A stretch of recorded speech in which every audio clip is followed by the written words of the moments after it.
Welcome back, everyone, to part 2 of our Geopark special live coverage of events from this, the 214th UNESCO Executive Board, where we are hoping to hear about 8 new geoparks over the course of their deliberations in the next week. My name is Dr. Jack Matthews, and I am the Geoheritage Interpretation and Conservation Officer here at the Charnwood Forest Geopark, an aspiring UNESCO Global Geopark. And while we may be a few years away from our own application to UNESCO, we're very excited to share with you the process of how this all works, both for people within our geopark, around the UK, and indeed around the world. Now, we were expecting news of 8 new geoparks to be approved by the Commission this morning, with the final approval being next week in the plenary of the Executive Board. But unfortunately, the debate is behind schedule in the Programme and External Relations Commission of the UNESCO Executive Board. So we're not really sure when the debate will happen, but we will be here live to guide you through the processes, procedure and politics of UNESCO, as hopefully we get one step closer to welcoming 8 new geoparks to the world. I can see now, and I will add it to the stream, that the delegates from the nations represented on the Executive Board of UNESCO are slowly gathering back in their places after a lovely lunch. And we'll be guiding you through what is sometimes the murky waters of how international diplomacy and politics relate to each other, and how geoparks are all involved in this. It can be confusing to understand. At this moment, we don't know when the geopark proposal will come onto the agenda. We believe that the meeting this afternoon will start with a discussion on UNESCO and the oceans, and that will be wrapped up. We look forward to hearing more in a moment from the chair, who is the representative from the Kingdom of Saudi Arabia. So hopefully they will give us a bit more information about when we might expect to hear a little bit more about geoparks. In the meantime, we'll listen into some of the debate, guide you through how all that works, and also talk a little bit more about geoparks, about geodiversity, and the wonderful things we have to show the world here in Charnwood Forest Geopark, the unexpected upland of Britain, in the beautiful countryside of Leicestershire. Now, we're still waiting for people to come to order. The chair is in place there. While we are waiting, let's have a little video from Charnwood Borough. Discover Charnwood. It's time to discover Charnwood. Perfectly located right in the center of the country and enjoying superb transport links, there is no better place to visit, work and live. For nearly 600 million years, the powerful forces of nature have been sculpting our breathtaking landscapes. Evidence of our unique geological history is scattered among picturesque villages and can be experienced up close in the rocks of Bradgate Park and Beacon Hill. Such is the importance of Charnwood Forest, it is now an aspiring UNESCO Global Geopark.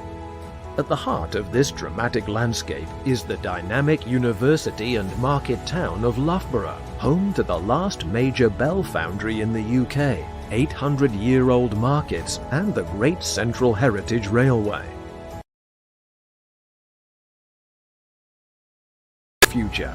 Our award-winning Loughborough University and cutting-edge science and enterprise parks are leading world-class research, innovation and sport, and nurturing the stars and heroes of future generations. Discover Charnwood, a fascinating destination promising a non-stop voyage from ancient origins to future potential.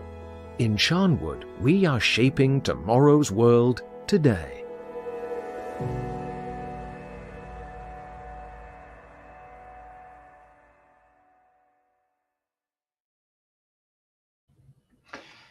Thank you for joining us for today's live stream as we await news from UNESCO HQ in Paris about the new UNESCO Global Geoparks. A two-part process today. We're hoping to hear confirmation from the Commission that they will approve the 8 new geoparks to go forward to the final vote next week of the Executive Board. We're coming to you live today from the Charnwood Forest Geopark in Leicestershire. It is right at the centre of the UK, 150 square kilometres between Loughborough, Leicester and Colville. Makes it a relatively small geopark, but we have a lot of geology on offer and indeed other heritage as well. You can see on our beautiful map that we have the M1 cutting right through the middle of our geopark, meaning it is well connected to the UK and indeed connections around the world. And we have, in that relatively small area, geology from the Ediacaran, Cambrian, Ordovician, Carboniferous, Triassic and Quaternary periods. That's a heck of a lot of geodiversity in one small area. Our international claim to significance, though, are our Ediacaran rocks, more than, some of them, older than 580 million years old, and also including representative fossils from the Rangiomorphs, a group of fossils that represent some of the oldest evidence of animal life in the world. We're still waiting to hear from the chair of the meeting today in the hope that we might hear a little bit more information about when to expect. Madam Chair has taken the floor and we will cut straight to her. Of the Programme and External Relations Commission of the Executive Board.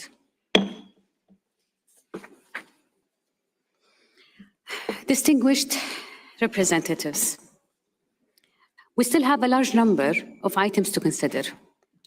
Given that we will not be able to finish our deliberations in the time originally allocated, we will convene an extended session this evening. And if you allow me, I want to say a personal note before we continue. We're going to have a hefty agenda ahead of us. And there are going to be items with a lot of deliberations and discussions, and emotions can be very high at that point. I therefore ask you all that we should keep our grace and we should keep our respect, and that we discuss things with a constructive approach to be able to finish the items that we have at hand. And I count on your support for that. Thank you very much. Let us continue now with our deliberation of item 29. We were considering the draft decision for the document 214 EX29, UNESCO and the Ocean, contained in paragraph 8. We had reached paragraph 17. Just before the break, we finished paragraph 16, and now paragraph 17.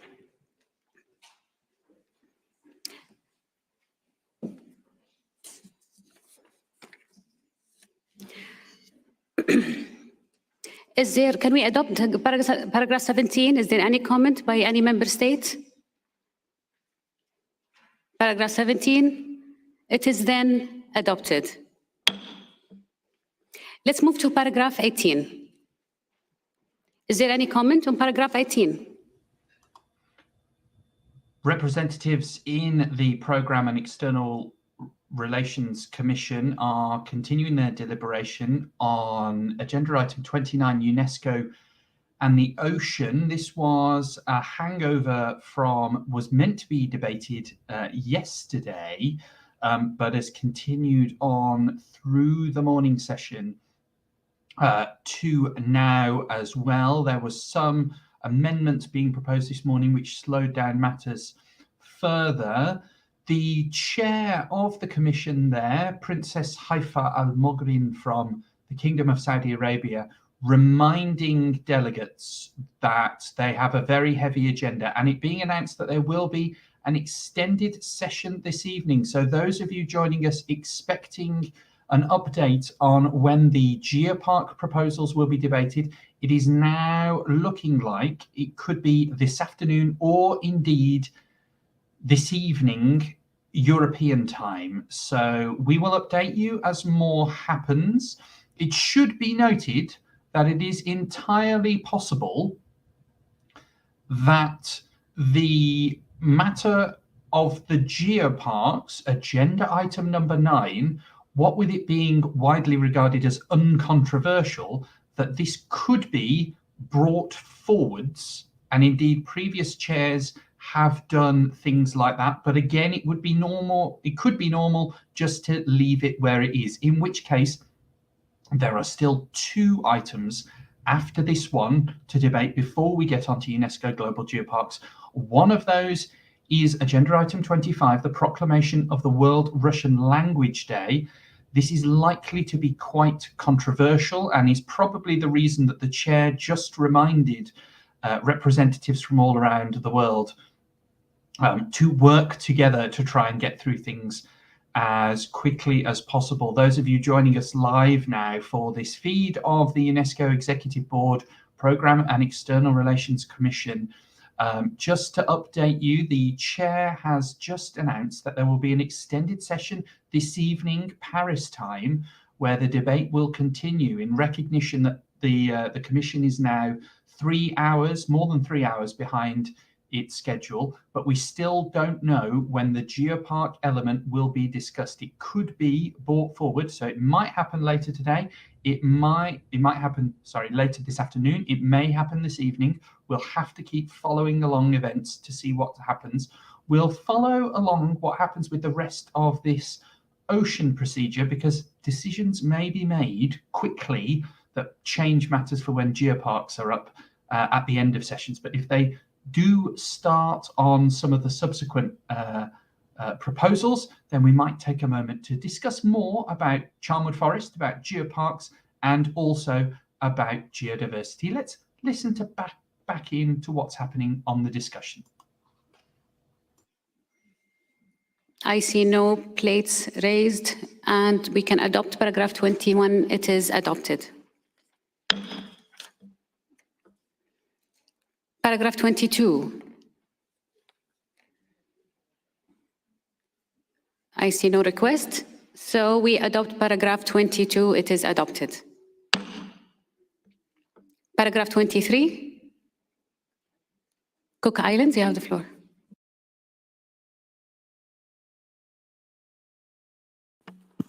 Thank you very much, Chair, and thank you for your wise words before.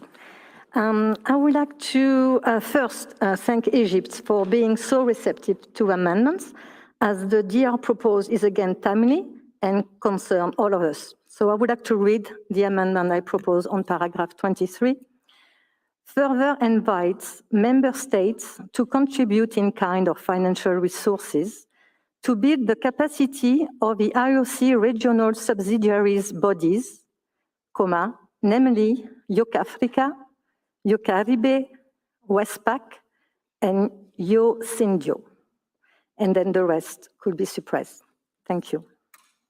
Cook Islands, I'm not sure about the therapist here, but if you don't mind, can you send the text for us just to be clear on that?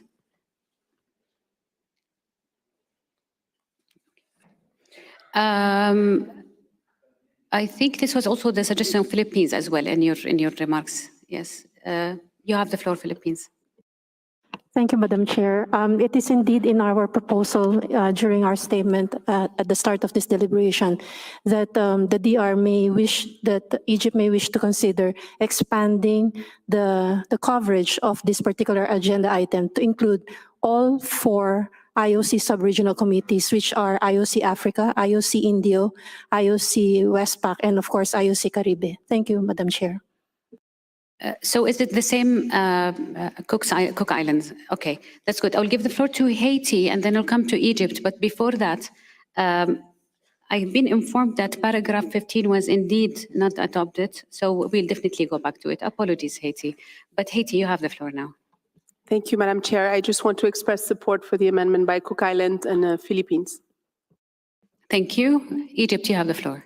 Thank you, Madam Chair. I'd also support the amendment by Cook Islands and the Philippines. Thank you. Thank you, Egypt. We're still waiting for the text. I will wait on the adoption of this until we receive the text. maybe we can move to 15 now and then come back to this one just to save time. Do you agree? Okay, so can we go back to 15, please?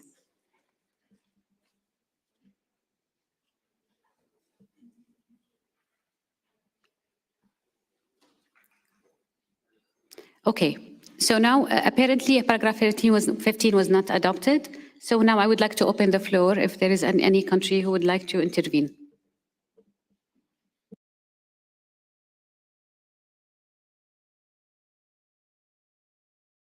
See none, then we adopt paragraph 15. Thank you, Haiti. We'll move now to go back to paragraph 23. And if you just allow us a couple of moments that we can add.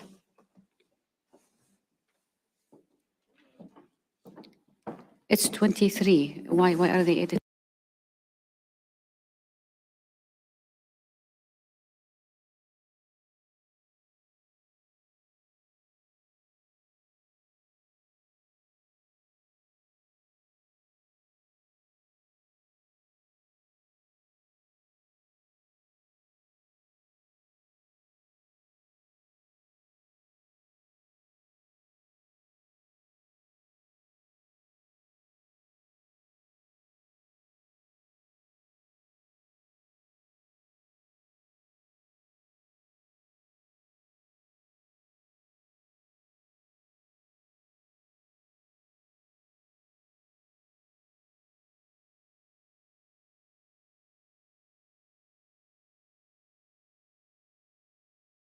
We're just waiting for the amendment in French to finish. Is it done? Because I think there's a repetition of Africa in French. I will give you all the floor just as soon as we finish this.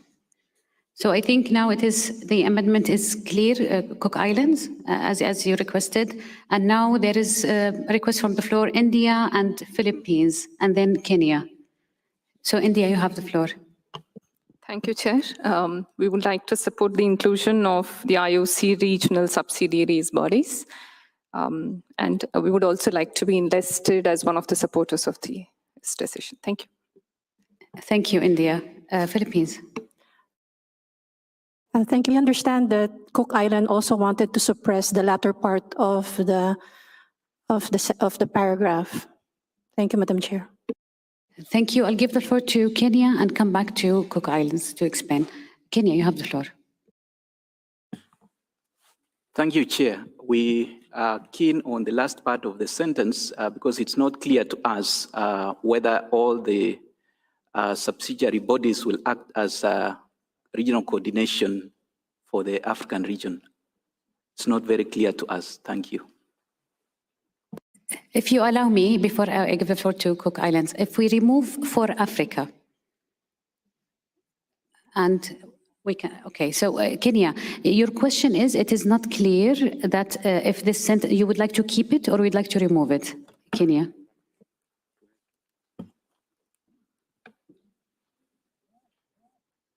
Thank you, Chair. We'd like to keep the regional coordination for Africa in the statement. We'll appreciate it. Thank you. Thank you. I will turn now to Cook Islands. Maybe you can accommodate the text and then we can see how we can go about it, and then give the floor to Philippines after that. Thank you very much. In my recent discussion with quite a few on this subject, I had the understanding that there was no direct connection between the sub-regional subsidies and the coordination of the decade. And I would appreciate very much the opinion of our ADG IOC, so like that the wording would be proper. Thank you. Philippines, I'll give you the floor and then I'll give it to ADG. Thank you, Madam Chair. We would like to take note of the comment of our esteemed colleague from Kenya. I think the intention.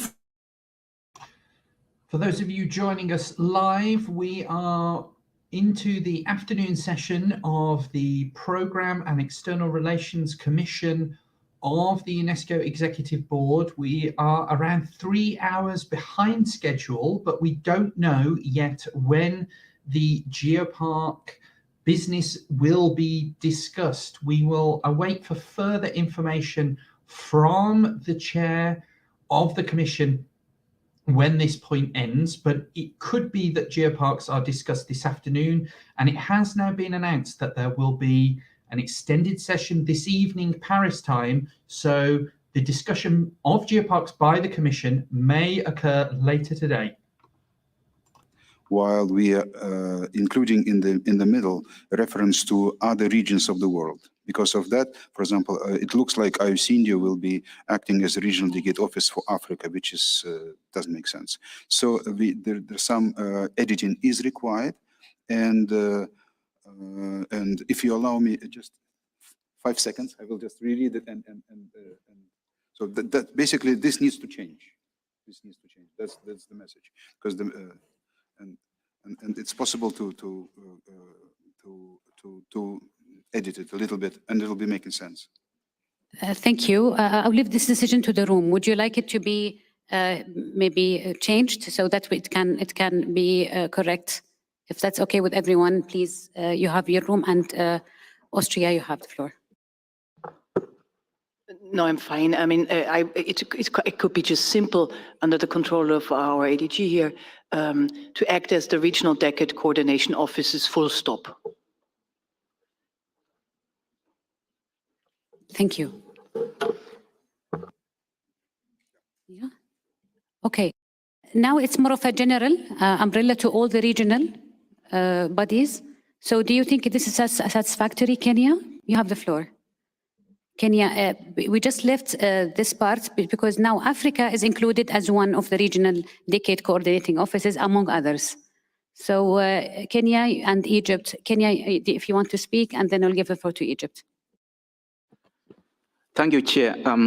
We want to appreciate the proposal, but we're still not clear, especially on IOC Indo, whether it's a subcommission, because as far as we know, it's a regional committee. Thank you. Thank you for the point, and I will come back to you if there is a clarification wanted. But Egypt, you have the floor. Thank you, Madam Chair. I had 2 points. The first one was already mentioned by Kenya, so I would like to know the answer of the ADG. The second point is that are all these entities acting as the regional decade coordination offices or not? If yes, then we are fine with the text. Thank you. Thank you. Just to clarify something, now I don't have the tendency to involve the ADG all the time in the thing unless it is requested by you. So thank you for your request. Please, you have the floor. Thank you for your kindness. I know I'm stepping a little bit beyond, but in principle, there is everything is correct, but there is an elegant way of finalizing this. If we continue with the text that is now, it is not clear if it's going to be offices or not. Then is to act as regional decade coordination mechanisms. So I'll leave it to the room. If we remove... Welcome, viewers, as we wait for an announcement of when we might be hearing the first discussion of the 8 new geoparks. Member states of the UNESCO Executive Board are discussing the motion before them on UNESCO and the ocean, giving us a perfect example of the consensus decision-making that occurs in UNESCO and the United Nations. So we're watching the text being edited, proposals and amendments being made, counter proposals, and then often something in the middle, some text that fits in the middle, which all member states can be happy with, is finally approved and often comes down to a single word. So at the moment, we're on paragraph 23 of the proposal, looking at whether it should be a regional decade coordination office or a mechanism, and how that relates to the different regions, and indeed different regions wanting to make sure that they are represented in that too. It might seem like minutiae, but all the regions and countries want to make sure that they are properly represented in the proposals being put forward and approved. And you can also see the very hard work that's done by the staff in the background there. You have the live edits going on in both English and French for the text, because official texts are always in English and French. And there's live translation also going on. We're listening into the English translation today, but there'll also be translation into the 5 other official languages of the United Nations, those being French, Spanish, Russian, Arabic and Chinese, as well as the English that we're tuning into. It looks like we've jumped down to the bottom here. Let's just tune in just to check what is happening. If this is going to go on much longer, we might take a break and focus in a little bit more on what else is happening in the world of geoparks. I don't see any plates raised, so let's adopt. It is adopted. Hungary, you have the floor. Yes, thank you, Madam Chair. Actually, I explained earlier the rationale of putting an emphasis between the cooperation of IOC and IHP, and I would like to thank also Egypt for its receptivity and the relevant sectors also for the discussion we had. And I would like to table the following amendment, which I think would be better suited below para 25, hence I'm quoting this now.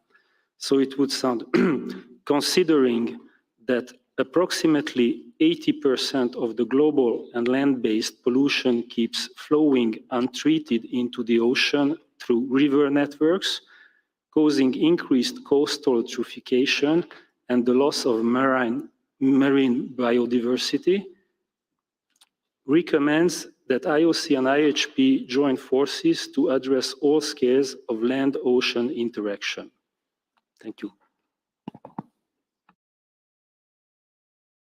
So the distinguished representative from Hungary has read the amendment. Can we adopt the amendment as a new paragraph 26? I don't see any plates or any comment here, so we can adopt the new paragraph 26. Adopted. Paragraph as a new number, 27.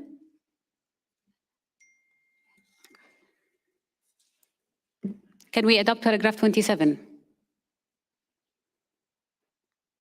It is then adopted.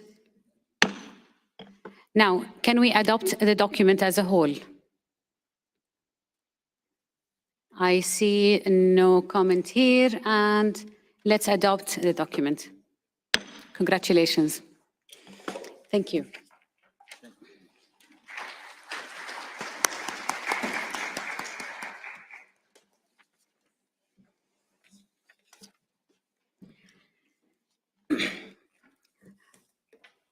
Distinguished delegates, we will now move to item 27 on the road to peace, dialogue, and action for tolerance and intercultural understanding. This item, I'm going to read a long list here, is proposed by Andorra, Armenia, Austria, Djibouti, Dominican Republic, Gabon, Germany, Greece, Haiti, Honduras, Jordan, Kuwait, Lithuania, Luxembourg, Montenegro, Morocco, Netherlands, North Macedonia, Oman, Paraguay, San Marino, Slovakia, Tunisia, and Uruguay. 19 members of the Executive Board have supported the proposal since the publication of the item. Afghanistan, Azerbaijan, Brazil, Chile, the Cook Islands, Guinea, Iceland, India, Pakistan, the Philippines, Poland, the Republic of Korea, the Russian Federation, Saudi Arabia, Senegal, Switzerland, Turkey, United Arab Emirates, and Vietnam. In addition, 22 observer member states have also indicated their support. Austria, Bulgaria, Colombia, Cote d'Ivoire, Cuba, Eswatini, Indonesia, Ireland, Latvia, Lebanon, Malta, Moldova, Monaco, Mongolia, Panama, Portugal, Qatar, Romania, St. Vincent and the Grenadines, Slovenia, Sri Lanka, the United Kingdom of Great Britain, and North Ireland. You know what? This deserves an applause. Everyone is voting for peace. Thank you.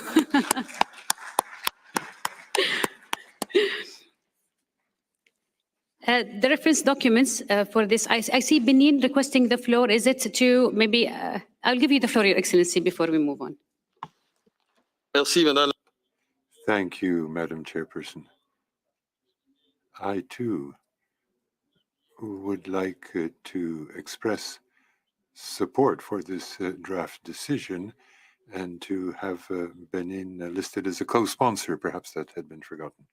Please add us to the list. Thank you, Benin. I think that the countries who are raising the plates want also to add their name. We have Spain and we have Italy, is that right? Okay, so we have Spain and Italy also adding their names to the co-sponsors. And South Africa. And Argentina. And Angola. And Ghana. I see no more raised.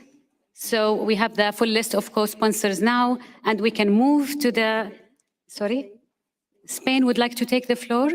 Is it because we need to go to the debate, or do you want to wait until the debate, Your Excellency? Okay, thank you, thank you. Wait, okay. The reference documents for this item are 214. Welcome to those joining us live. We are awaiting news of when the Geopark discussion will begin.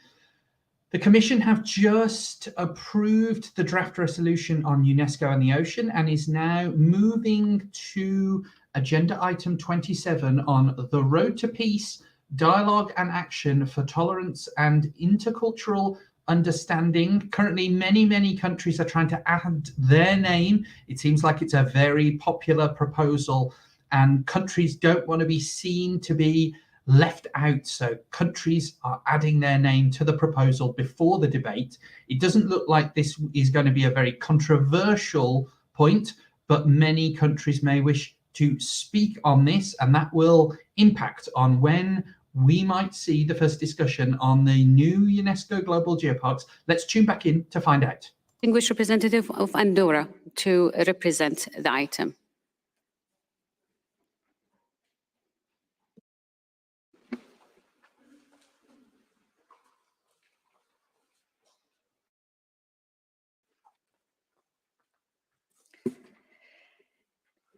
Merci, Madame. Thank you very much, Madam Chair. First of all, allow me to congratulate you on your election at the helm of this commission. We wish you every success in your endeavors. Dear Excellencies, dear colleagues, it's an honor for me to introduce to you this first Andorran initiative here at the UNESCO Executive Board. The draft decision is entitled The Road to Peace, Dialogue and Action for Tolerance and Intercultural Understanding. And it dovetails perfectly with the trajectory and history of peace and integration of diversity in my country. I should also like to thank the more than 60 countries who have co-sponsored the text and over the last few weeks who have contributed to enhancing it and strengthening it. This document really does represent all of us today, and it aims to encourage UNESCO and its member states to undertake concrete actions for promoting even further intercultural dialogue, non-discrimination, equality, respect and tolerance for pacific coexistence within societies. This initiative therefore provides for an action program designed around 4 key pillars: research, capacity building, public advocacy, and specific activities at the UNESCO World Forum Against Racism and Discrimination. When it comes to capacity building, a very good example can be seen in the Art Camp Andorra project, which is where artists who are painters come together from different countries, and the aim is, over and above the artistic nature of the project, to forge a culture of dialogue and respect and peaceful coexistence. Excellencies, in this context of global instability that we are now quite familiar with, This initiative enables us to renew our commitment to UNESCO and inclusive multilateralism, but especially here to UNESCO, this privileged place where nations can come together, meet together, understand one another better, and work towards our shared values. I would be remiss if I failed to mention the Tree of Peace, this beautiful project created by the Goodwill Ambassador Hedva said. This sculpture has already been presented in some 15 countries, and it traces the road to peace and creates a universal path to dialogue and tolerance. As of 2012, it has become one of the emblems of peace here at UNESCO and has been given out by the Director General to each artisan for peace around the world. I wanted to thank afresh all of the member states for their precious support, and I call on them to join in us in co-sponsoring this draft decision. Thank you. Thank you. With this introduction from the distinguished representative of Andorra, we'll move to the debate on this item. And I remember before we started Spain, I wanted to take the floor. So distinguished delegate of Spain, Your Excellency, you have the floor, and then followed by Austria. We'll take the list now. Thank you. Merci beaucoup. Thank you very much. Thank you, Madam Chair. Thank you for giving me the floor. I'm going to be very brief. First of all, I obviously wanted to reiterate quite expressly our firm commitment to this project and this draft decision. There are several reasons for that, but at the same time, I wanted to offer a nuance and another consideration thereupon. Obviously, there are very strong motivations behind this, as the Andorran delegate has already said, and obviously this has a very constructive spirit, this project, but also there's a historical element to it, and that is why I'm proud to support it.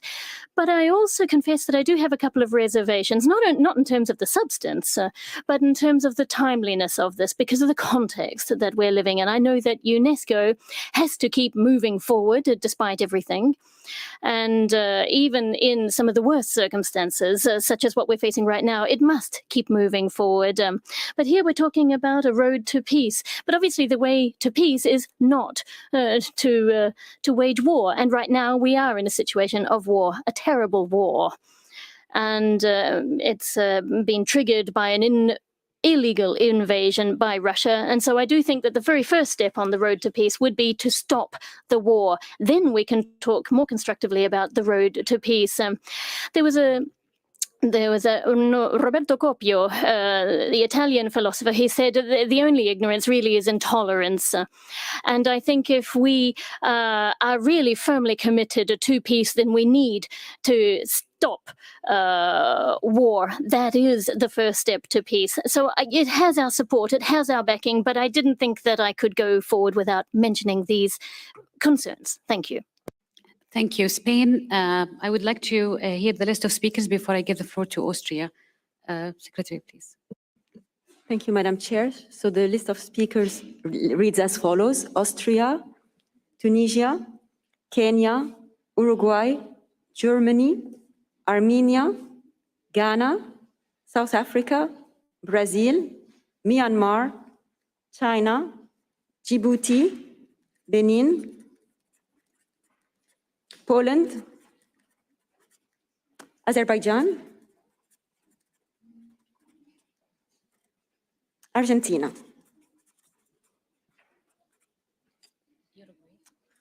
I read Uruguay. Thank you.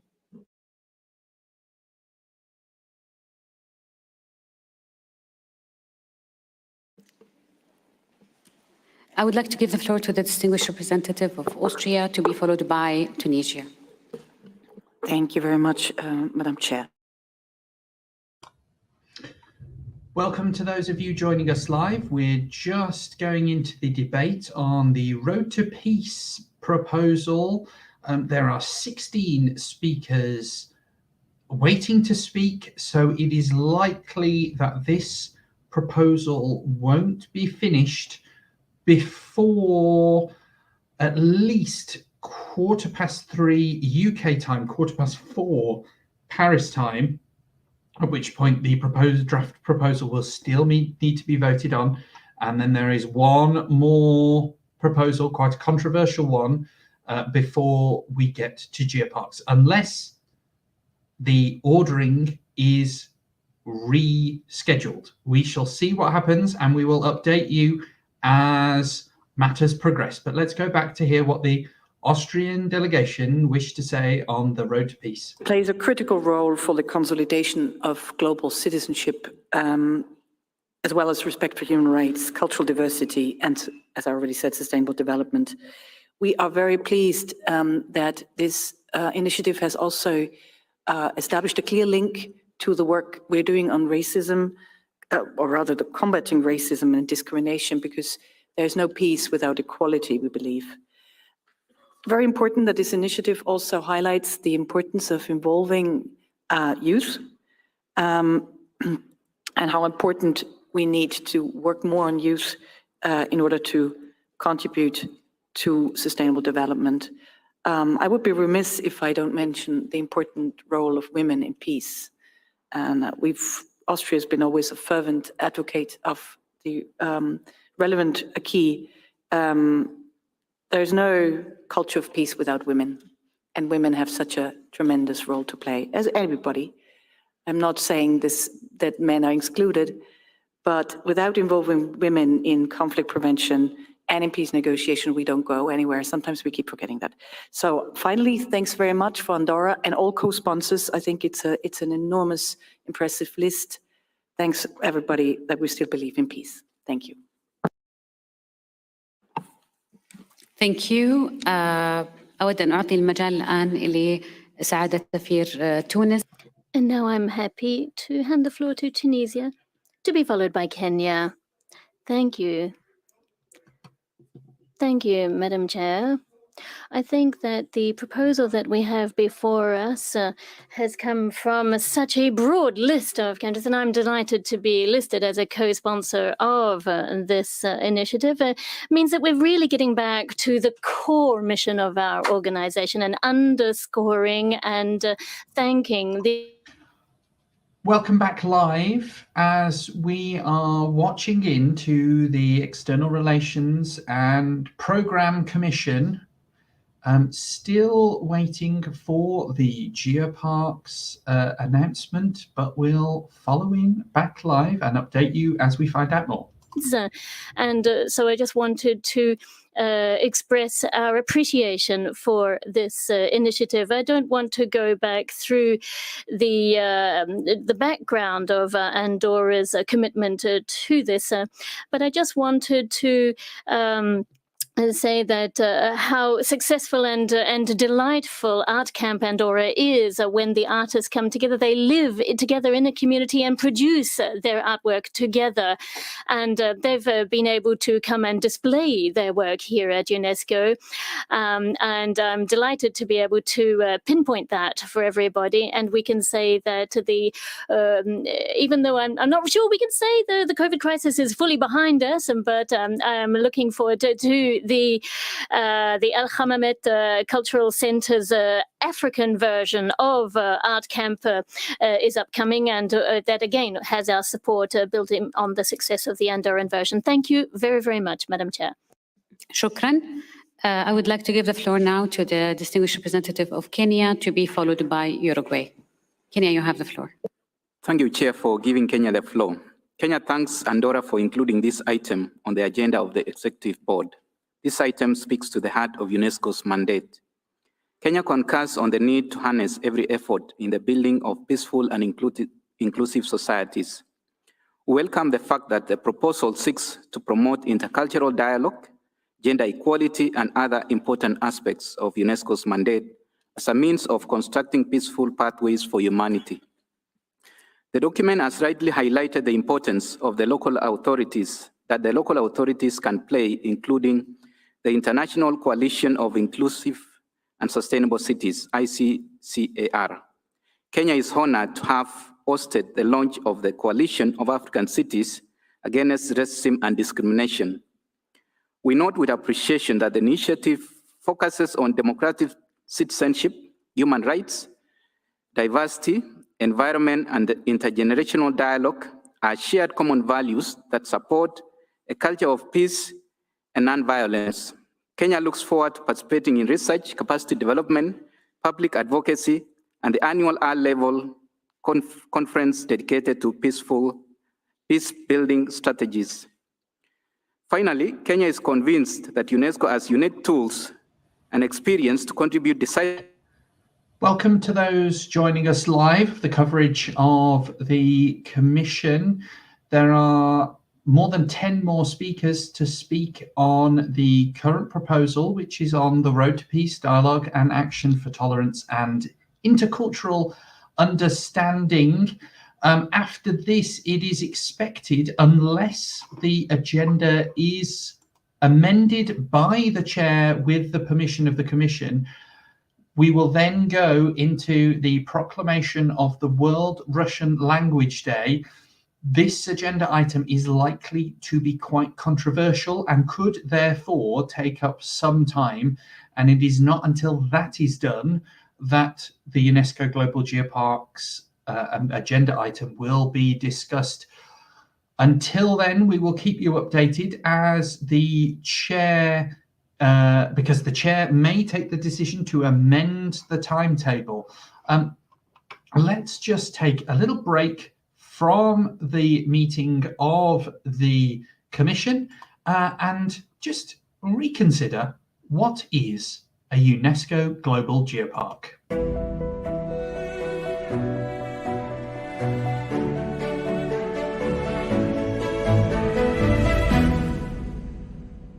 Since 1972, UNESCO has been making a contribution to peace building and sustainable development in its member states, thanks to its unique remit in earth sciences.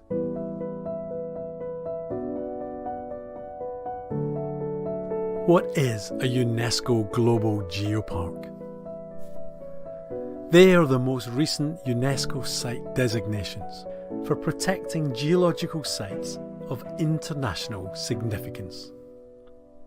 The 195 members of UNESCO ratified the creation of a new UNESCO label, the UNESCO Global Geoparks, on the 17th of November 2015. The decision was taken by member states at UNESCO's General Conference, the governing body of the organisation. This expressed governmental recognition of the importance of managing outstanding geological sites and landscapes in a holistic manner. As of 2021, there are 161 UNESCO Global Geoparks in 44 countries. So how do we distinguish UNESCO Global Geoparks from UNESCO World Heritage Sites and UNESCO Biosphere Reserves, which are the other two prestigious labels of UNESCO site designations? The UNESCO Global Geoparks are sites and landscapes of international geological significance as independently verified by scientific professionals. It's important that they're identified as single, unified geographical areas. They cannot be made up of separate, smaller areas within a region. They will typically have a multitude of sites of specific interest and must be contained within the designated area. Within the geopark, there will be links between the area's geological heritage and its natural, cultural, and intangible heritage. So in a region, local people will celebrate their unique geological heritage and combine those features with their rich cultural heritage, their landscape, wildlife, food, people, storytelling. Each one combined is used to promote the region's earth history. So what are the advantages of UNESCO Global Geoparks for UNESCO member states? A UNESCO Global Geopark uses its geological heritage in connection with all other aspects of the area's natural and cultural heritage to enhance awareness and understanding of key issues facing society, such as using our planet's resources sustainably, reducing the impact of natural disasters, mitigating the effects of climate change.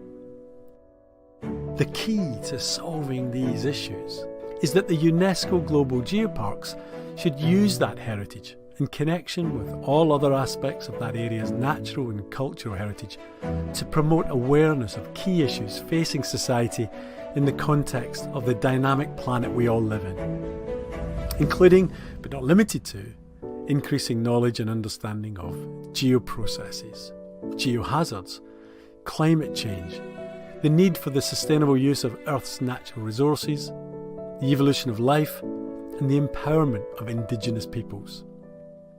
They'll be managed with a holistic concept of protection, education, and sustainable development. The creation of innovative local enterprises, new jobs, and high-quality training courses is stimulated as new sources of revenue are generated through geotourism, whilst the geological resources of the area are protected. By raising awareness of the importance of the area's geological heritage in history and society today, UNESCO Global Geoparks give local people a sense of pride in their region and strengthen their identification with the area.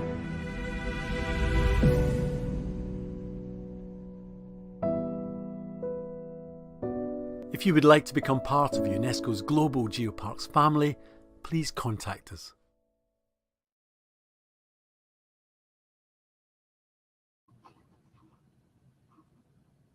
There we can see live scenes from the Commission as they continue their discussions on the Road to Peace proposal proposed by the representatives of Andorra and then supported by more than 60 other member states. While we're waiting for an update on when we might hear from the Geoparks, let's have a quick reminder of what's going to be happening over the next few hours. We're expecting, hopefully, to hear an update on the approval of 8 new UNESCO Global Geoparks, but there is a 2-stage process within the UNESCO Executive Board meeting. And before that, the recommendation actually comes from the Global Geopark Council, who met last December, and it is their recommendation for the 8 new geoparks that is being heard this week and next week. Now, today we are hoping that the first part of that process will be finished and that the Programme and External Relations Commission will agree to what is called a draft recommendation. So this is the draft recommendation that those 8 regions from all around the world do indeed become officially UNESCO Global Geoparks. But even if that happens today, those sites won't be geoparks quite yet, because we will have to wait until Wednesday, the 13th of April. That's next Wednesday for those of you watching this live. It is at that point that the draft recommendations and report of the Commission, what's called in short the PX Commission, those will be sent to the plenary meeting of the Executive Board next Wednesday. And at that point, when that report and the draft recommendations are approved, and I fully expect them to be approved because it's highly unusual for the Executive Board not to accept the recommendations that have come through from the Global Geopark Council. At that point, we will have 8 new UNESCO Global Geoparks, and we were very much looking forward to celebrating with them. For those of you joining us from Charnwood Forest, just to be clear, our application isn't in yet. We are early on the road, and it will be a few years before we submit our application to become a UNESCO Global Geopark. But we thought we would take the opportunity to guide people through the sometimes murky process of international diplomacy and UNESCO politics. It can be hard to understand, and we thought through this live stream and the one we will do next week for the plenary session, we can help people understand a little better about that final stage of how a region goes to become a UNESCO Global Geopark. Just a reminder of the 8 regions that are bidding to become a geopark and whose names have been put forward. We have Geopark Ries from Germany. Apologies in advance to representatives from around the world if I mispronounce your region. We have the Plattebergens Geopark from Sweden. We have the Mellerdal Geopark, which is also a naturpark from Luxembourg. We have the Bissauland Romanian Geopark, the Salpauselkä Geopark from Finland. I do welcome delegates from these geoparks to correct me on my pronunciation. It would be lovely to learn how to say it properly. We also have the Kefalonia and Ithaca Geopark from Greece. And then bringing up the rear, two wonderful geoparks from Brazil. The first being the Geopark Caminos dos Canhões do Sul, and also the Cerrido Geopark from the Rio Grande do Norte. And again, I apologize for not pronouncing these beautiful languages in the true style that they should be. Let's just cut back across to see what's happening and get an update on where we're at with the discussions that are coming to us live from UNESCO HQ in Paris, France. Followed by Djibouti. You have the floor. 感谢主席女士。 Thank you, Madam Chair. First of all, China should like to thank the detailed presentation given by Andorra. We appreciate all of the efforts undertaken by Andorra and the Secretariat to promote understanding and intercultural dialogue, so as to combat racism and discrimination in all its aspects, so as to facilitate discussions and dialogue. The intellectual underpinnings are important for human civilization and for peace in the world.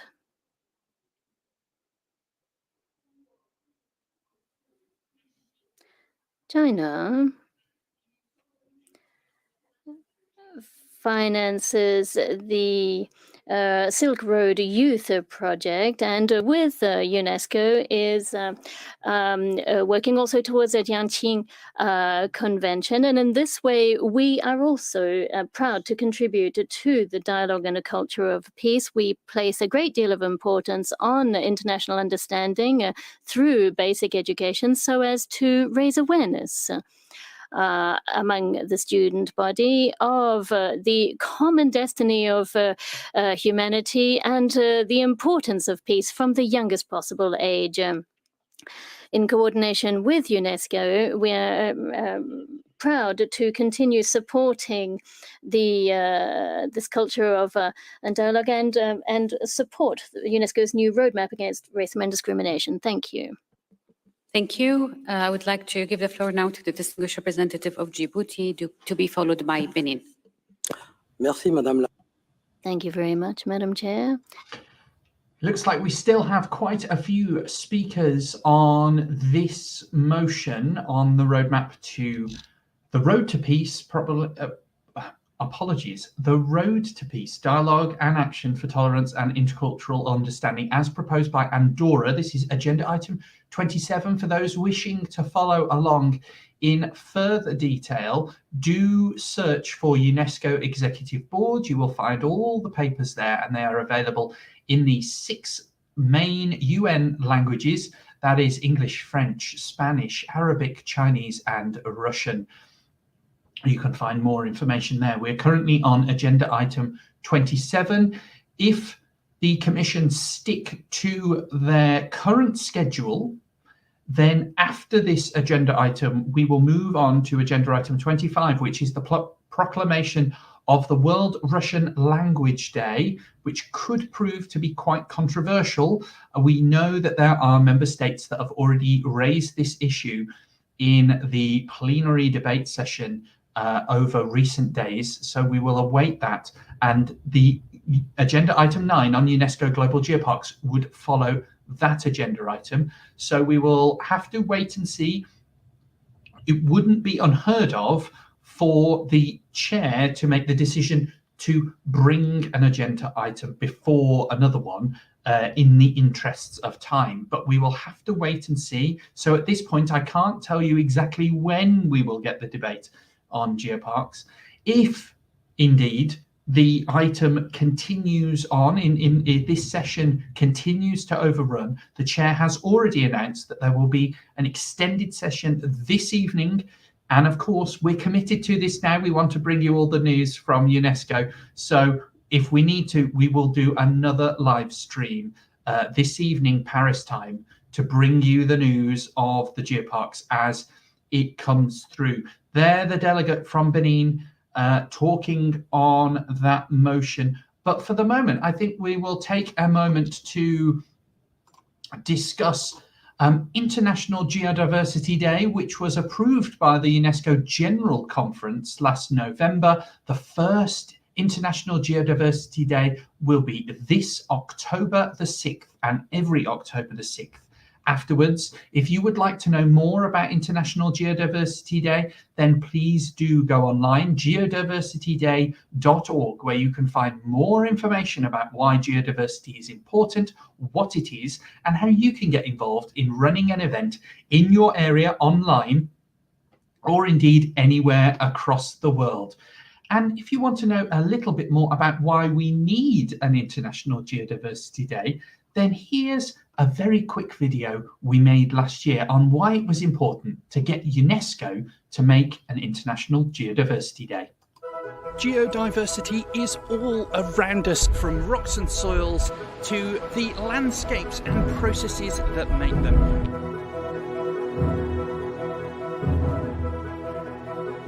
My name's Jack Matthews and I'm a geologist from the Oxford University Museum of Natural History.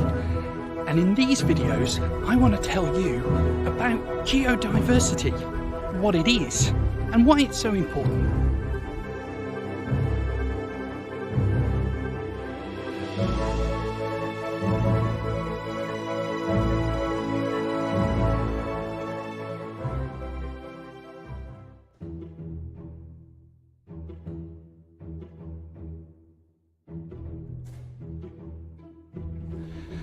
The United Nations has been spearheading a campaign called the Sustainable Development Goals. These 17 goals are the bedrock to a new, more sustainable future. One that is more equitable, one that is greener and healthier, and hopefully more peaceful. Now, geodiversity plays an important role in many, if not all, of these 17 Sustainable Development Goals.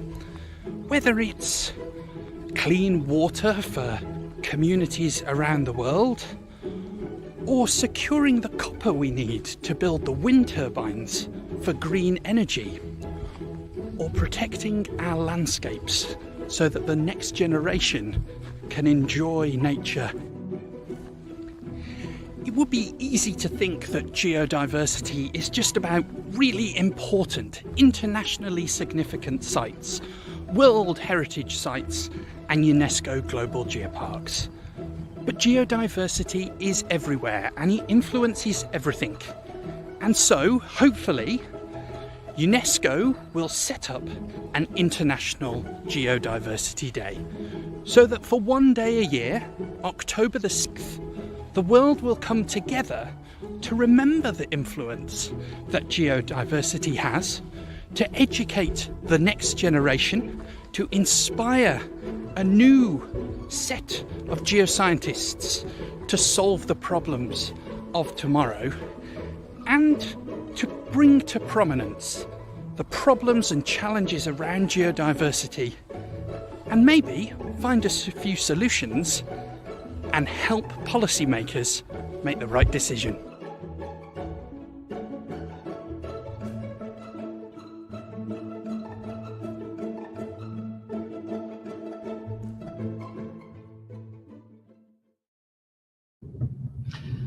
That was a little update on International Geodiversity Day. And of course, since that video has been made, we now know that it has been approved by both the UNESCO Executive Board and the General Conference, and will indeed occur on October the 6th every year. And we would love you to be a part of it. The debate is going on in the Commission at the moment.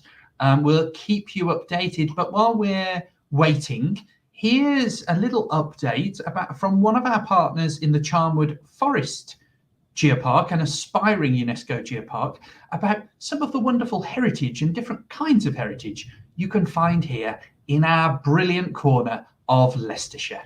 It's time to discover Charnwood. Perfectly located right in the centre of the country and enjoying superb transport links, there is no better place to visit, work and live. For nearly 600 million years, the powerful forces of nature have been sculpting our breathtaking landscapes. Evidence of our unique geological history is scattered among picturesque villages and can be experienced up close in the rocks of Bradgate Park and Beacon Hill.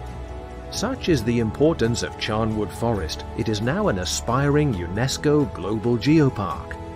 At the heart of this dramatic landscape is the dynamic university and market town of Loughborough, home to the last major bell foundry in the UK, 800-year-old markets and the Great Central Heritage Railway.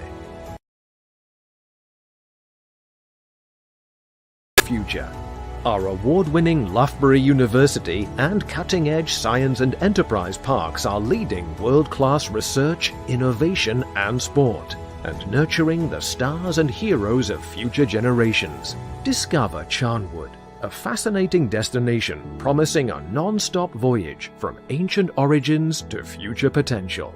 In Charnwood, we are shaping tomorrow's world today.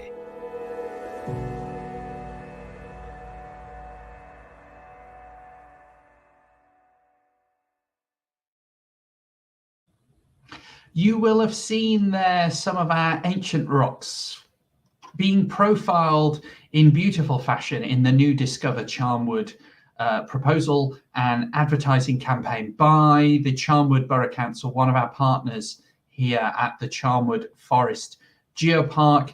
And interestingly, the logo of this advertising campaign is based on a fossil called Charnia, which was discovered more than 50 years ago and revolutionized our understanding of the evolution of life. This was a fossil found in rocks that were thought too old to contain fossils, but there it was, and it spurred a gold rush of paleontological discovery all around the world. While we wait for the Commission to conclude their discussions on the Road to Peace proposal, let's go back to an interview with Dr. Frankie Dunn, a researcher who looks into the fossil Charnia and other fossils related to it, and an interview we did with her last year that told us something new about the amazing fossil Charnia from Charnwood Forest.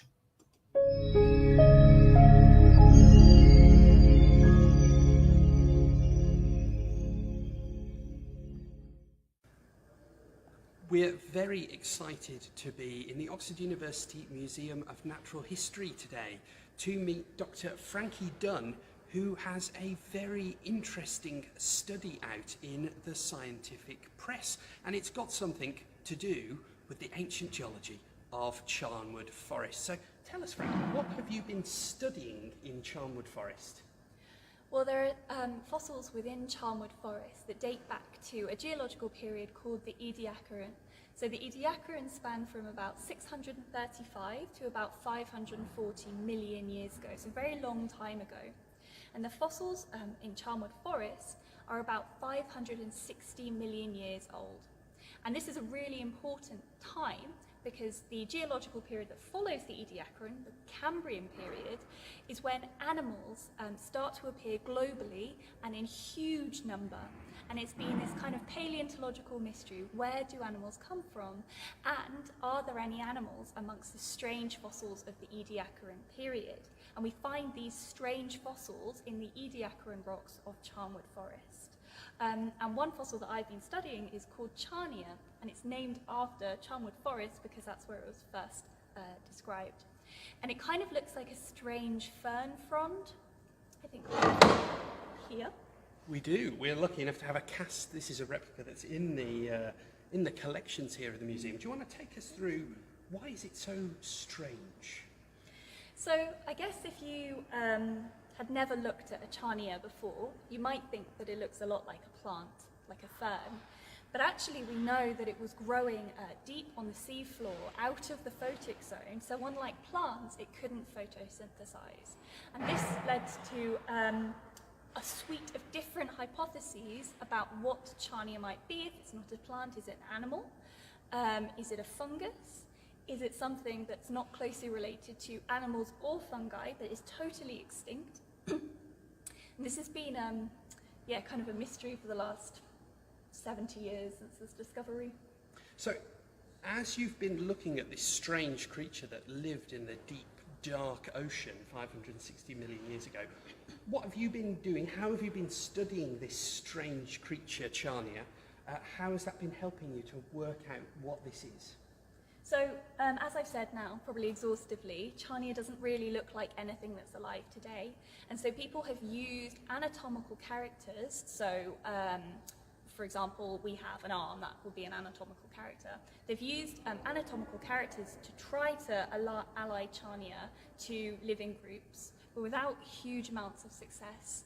So I'm particularly interested in growth and development, and we were able to study how Charnia grew, because in Charnwood Forest there's a whole population of Charnias ranging from about 2 centimetres to about 45 centimetres on one single fossil bed. And so we were able to count the number of branches, and you might be able to see that there are branches within branches, and we were able to count those as well, and compare the number and size of these branches between different specimens of Charnia of different sizes to work out how it was growing over time. So there's a very special place in Charnwood Forest. Unfortunately, it has to be kept secret because it's so important to paleontologists. And at this site there are these wonderful, wonderful specimens. And you've been measuring them all, putting all of that information together. Now tell us, what's the big result? Charnia grew like animals grow today. And the way Charnia grow is not just like animals, but it's not like lots of other things like fungi to which Charnia has been previously compared. And we can use this growth data alongside other facets of Charnia's anatomy to work out exactly where in the animal tree of life Charnia sits. And we recover it as most closely related to a group called the Eumetazoans. So that includes jellyfish, insects, and us. So it's most of the diversity of living animal life. So Frankie's just introduced us there to the club of organisms, specifically animals, that are Eumetazoa, jellyfish, insects, us, many, many other things. But it's interesting, what are the, just so people at home can understand, what are the animals that are not Eumetazoa? Oh, there aren't many.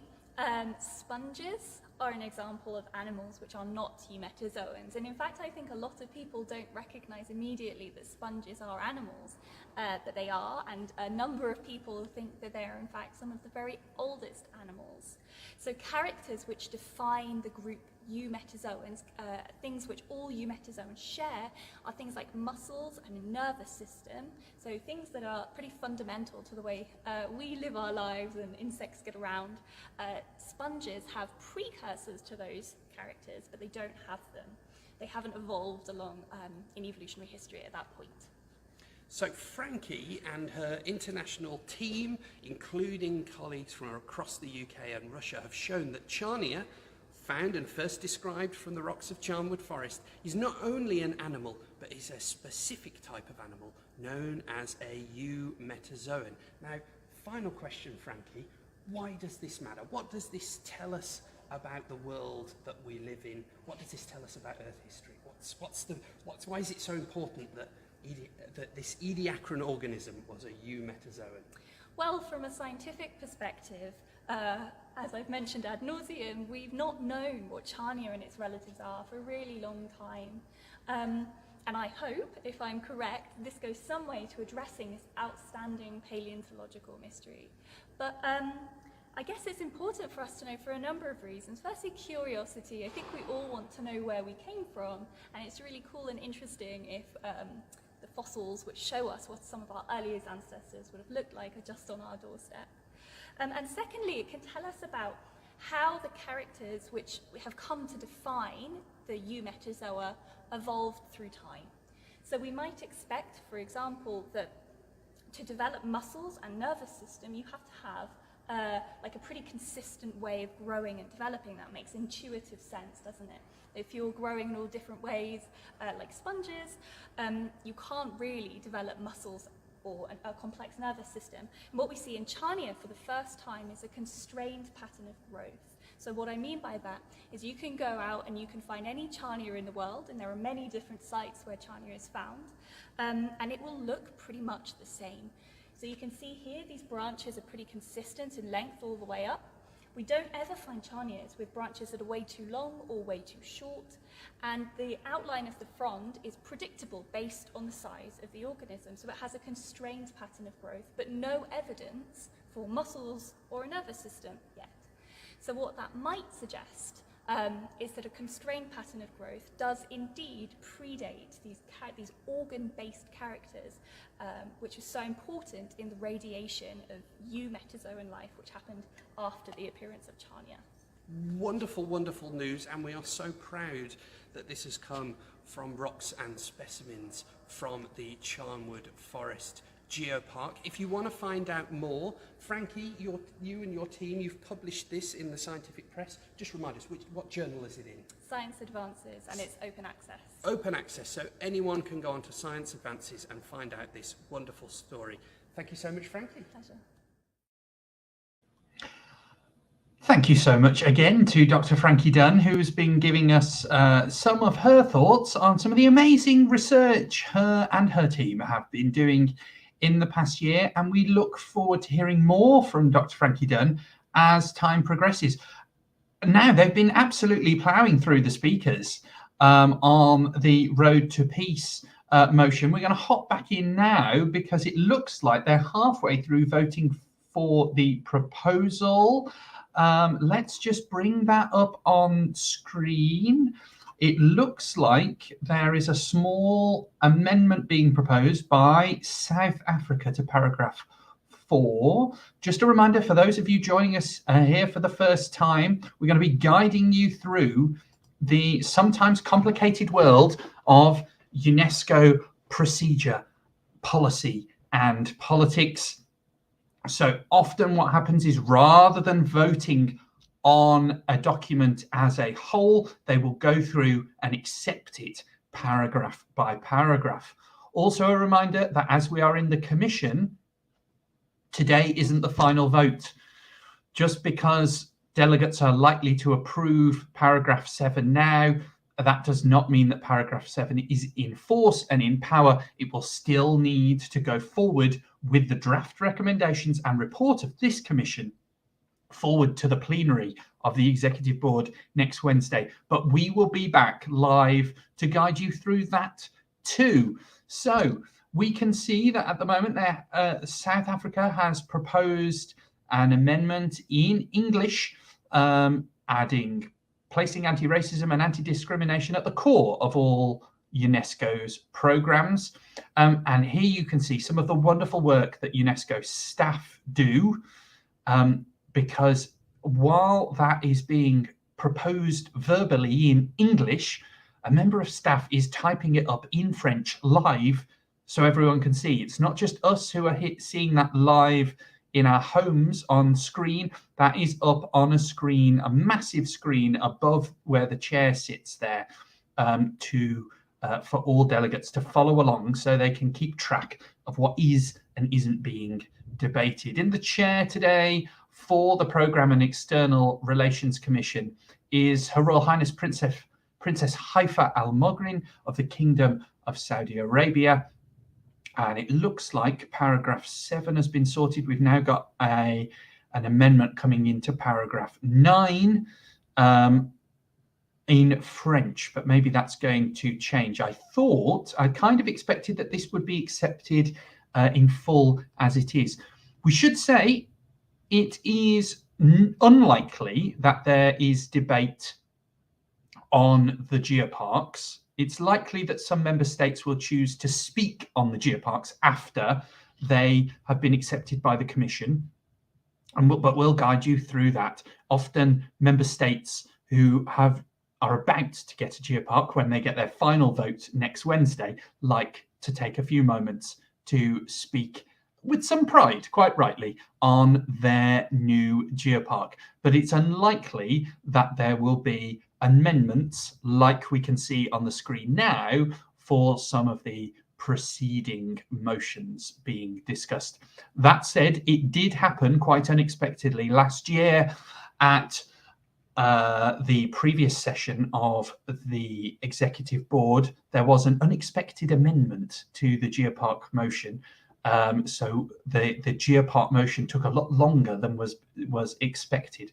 But I should just to reassure all the Geoparks listing in, the amendment didn't change who became a geopark. It was a broader political point that delegates wished to add.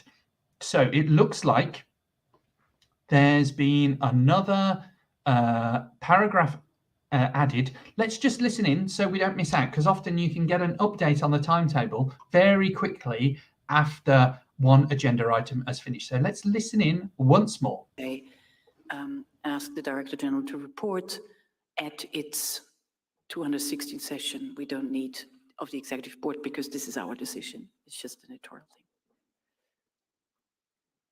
Thank you, Austria. And maybe if I may, I would hope that the Secretariat will not just send an infdoc. If there is unclarity about that this amendment will result in a proper agenda item, if it's unclear, I would like to amend it to report for the board's consideration and decision, or something to the effect that we make clear that we want to come back to this as a proper agenda item. We don't need to amend it if this is somehow reflected in your report, or if the Secretariat tells me they fully understand that an infdoc will not do. I'd leave it up to you, Chair, how to best to go about this. Thank you so much. Thank you, Austria. So I think it is, I mean, the language as is understood, doesn't need to be further clarified as not an INF document. So is everyone in agreement with the last paragraph? Okay, paragraph number 11 is adopted then. Can we adopt the document as a whole? The whole item? We can adopt it. Thank you. Congratulations to all. Thank you. That was the approval of the Road to Peace motion. Now we'll see what's going to come up next. Now we finished the item on peace. Let's move to language. Now. Point of order, please. Point of order. Germany, you have the floor. Thank you, Madam Chair.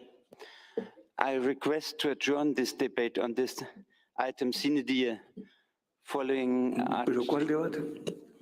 Article 42 of the Rules of Procedure.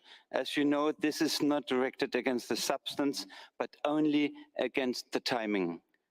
Sine die is not postponing at what they call calendas graecas. It will allow us to discuss it at a later stage when we see fit and can adopt this item by consensus. Thank you. Thank you, Germany. If you allow me, just item 25 is about the proclamation of the World Russian Language Day, and we heard the request from Germany. Now, I would like to give the floor to the countries who raised their plates. I think it was Italy that raised the floor. So please, Italy, you have the floor. Thank you, Madam Chair, to second the German proposal. Thank you very much.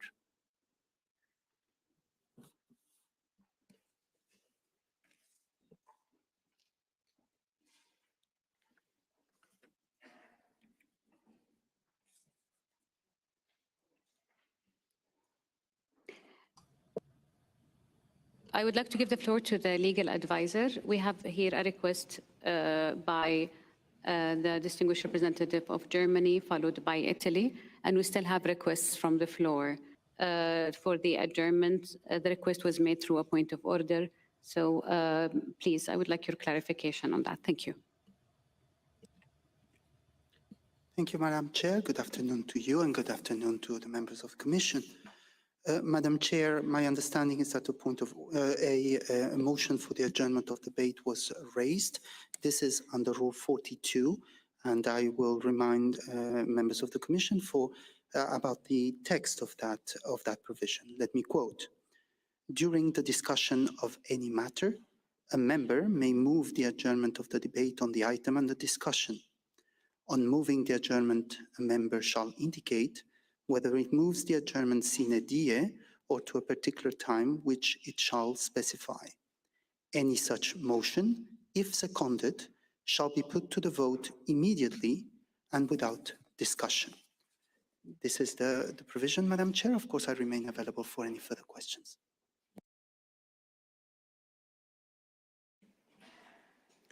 Thank you.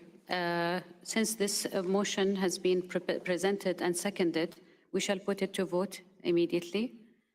With that, I would like to request show of hands. If yes, supporting the motion that is presented by Germany and seconded by Italy. Point of order. Russia, you have the floor.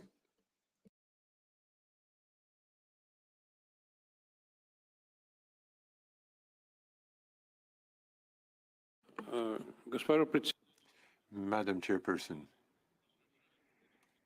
we object to this proposal, and we propose that the voting, in fact, be a roll call vote.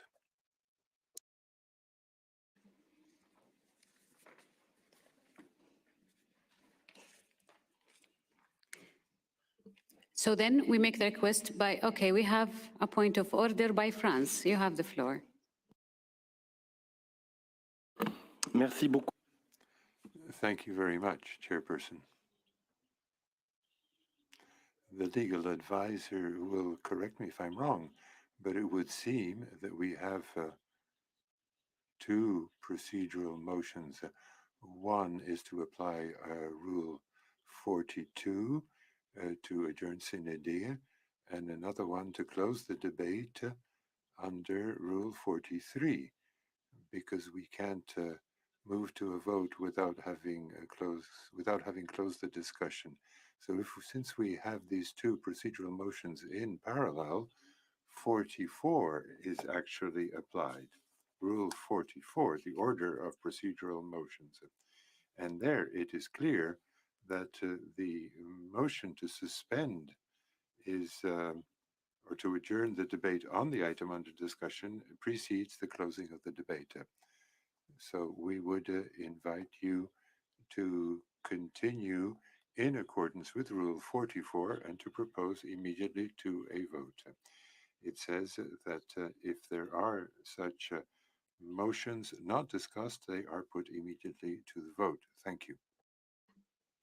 Apologies, Distinguished Executive of France. I really did not understand what you are saying. Now we are proceeding with the vote. We're proceeding with the vote by a roll call. I did not see any delegation requesting closure of debate. So if you can correct me if I'm wrong in this regard, please, the floor is yours. Merci, Madame. Thank you, Madam Chairperson. Germany.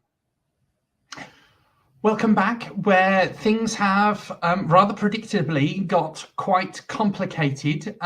We had just seen the proposal for the Road to Peace approved, and the Commission was about to consider the proclamation of a World Russian Language Day when Germany, seconded by Italy, have proposed a Rule 42 point of order, which will effectively postpone the debate on agenda item 25, the proclamation of World Russian Language Day. This now needs to go to a vote, and Russia has proposed that that vote be a roll call vote in which the Secretariat will read out the names of each country on the Executive Board, and each country will have to say how it is going to vote on whether to postpone the discussion of the proclamation of a World Russian Language Day. There's some discussion over, as always happens when there's procedural matters, some debate and discussion about what is happening and what's going to happen. If this motion is on a proclamation of a World Russian Language Day, if that gets postponed or adjourned using this Rule 42 point of order, we would go immediately to UNESCO Global Geoparks. So let's see what happens, but it might turn out that once a vote has happened on the point of order, if it passes, we will be seeing the debate, well, not debate, but the discussion on 8 new UNESCO Global Geoparks really very quickly. Let's see what happens. Thank you, Madam Chair. Afghanistan. Absent. Afrique du Sud. South Africa. Allemagne. Germany. Oui. Yes. Angola. Abstention. Arabie Saoudite. Saudi Arabia. Argentine. Argentina. Arménie. Armenia. Against. Autriche. Austria. Azerbaïdjan. Azerbaijan. Bénin. Benin. Yes. Oui. Yes. Botswana.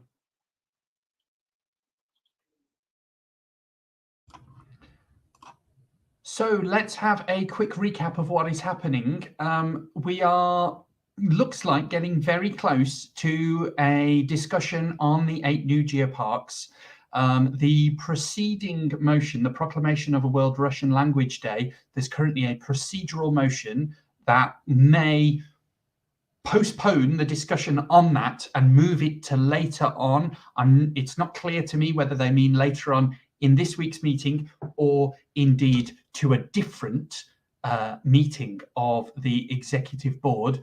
But if this motion passes right now, what we will see happen is highly likely that we will go straight to the UNESCO Global Geoparks. So if your friends are waiting to hear the first debate and discussion on geoparks, now is the time to tune in. It looks like it might all be about to happen. So spread the word, get them to tune into the live feed here, brought to you by Charnwood Forest, aspiring UNESCO Global Geopark, live from the United Kingdom as we tune into events from UNESCO HQ in Paris. Now is the time to get your friends to join the live feed. It looks like it's about to happen. Let's just tune in back in to see, because it'll all importantly need to be the result of this point of order will define whether we go straight to geoparks or whether we have to go through this motion for the proclamation of a World Russian Language Day.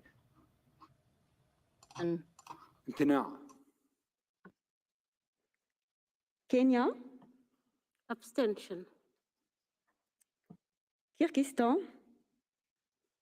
Kyrgyzstan. Против. Against. Kuwait. امتناع. Abstention. Lithuania. Yes. Mexique. Mexico. A favor. In favor. Myanmar. Abstention. Namibie. Namibia. Abstain. Pakistan. Pakistan. Abstention. Paraguay. Paraguay. Abstention. Pays-Bas. Netherlands. Yes. Philippines. Philippines. Yes. Pologne. Poland. Yes. République de Corée. Republic of Korea. Yes. République démocratique du Congo. Democratic Republic of Congo. Abstention. République dominicaine. Dominican Republic. Yes. République unie de Tanzanie. Tanzania. Abstention. Sainte Lucie, St. Lucia. Abstention. Sénégal, Senegal. Abstention. Serbie, Serbia. absent. Absent. Suisse, Switzerland. Yes. Thaïlande, Thailand. Abstention. Togo, Togo. Abstention. Tunisie, Tunisia. Abstention. Turquie, Turkey. Yes. Uruguay, Uruguay. abstention. Abstention. Vietnam, abstention. Thank you, Madam Chair.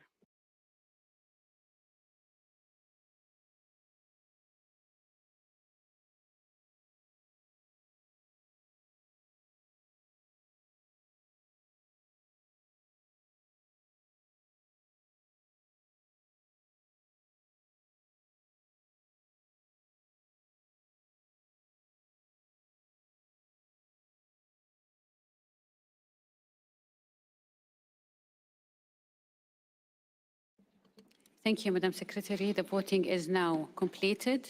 Please give us a while until the count is finalized.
Welcome to those who are joining us live from all around the world to follow today's Geopark discussions at the UNESCO Executive Board. The Secretariat are just totting up the votes on whether we will effectively jump the item for discussion ahead of Geoparks. If this procedural motion passes, we will likely jump straight to the discussion on UNESCO Global Geoparks. Just a reminder that it has been proposed by the preparatory group of the Executive Board that there is no debate on Geoparks. That's because once the proposal has come through from the Global Geopark Council, it's generally assumed that there won't be any discussion or disagreement with it. So what's likely to happen is that members will vote to approve the 8 new geoparks, and then there will be some speeches from various countries who wish to make points on the geopark agenda item. It should be stressed that even after the vote today, those 8 new geoparks will not be UNESCO Global Geoparks quite yet. The draft recommendations from today's meeting will go forward to the full Executive Board plenary session next week, Wednesday, the 13th of April. And it is at that point that we will have 8 new wonderful UNESCO Global Geoparks from all around the world. And we will all be able to congratulate them for years of hard work. Welcome to those joining us from all around the world. The time is 15:39 here in the UK. That's 16:39 live in Paris from UNESCO HQ, where we are watching live for the discussions on the UNESCO Global Geoparks. UNESCO politics, discussions, diplomacy, and procedure can be quite confusing. Oh, we're going to listen in. The Secretary informs me that the results of the vote are the following. Number of members entitled to vote 58. Number of absent members 4. Number of votes recorded 54. Number of abstentions 27. And the majority required is 14. Hence, number of votes in favor is number 21. And number of votes against are 6.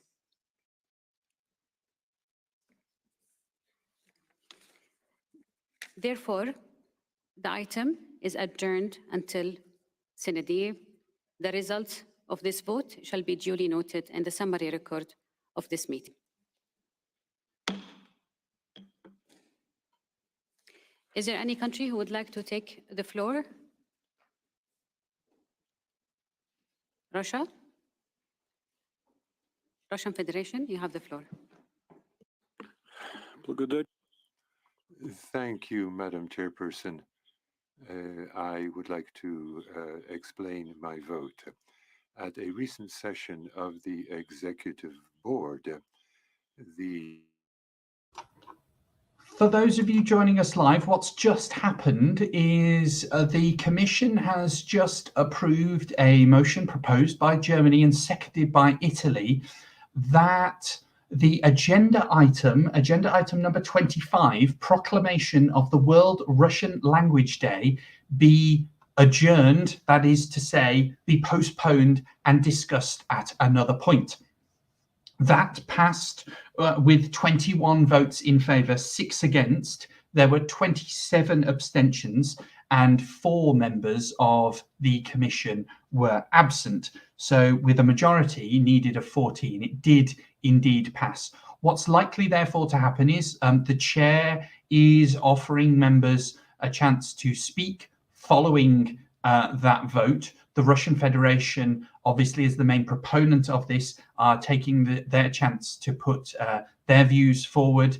There may be others also, but it would appear, and we can predict that the moment these kind of summary discussions on the previous procedural motion have rounded up, we will then get on to the happy, more upbeat discussion on 8 new UNESCO global geoparks. But let's tune back in. And as always, if you have any questions, please do put them in the comments on Facebook or on YouTube, and we'll guide you through what is sometimes a very confusing process so you can understand what is happening in these final stages as 8 new brilliant regions from around the world become a UNESCO global geopark.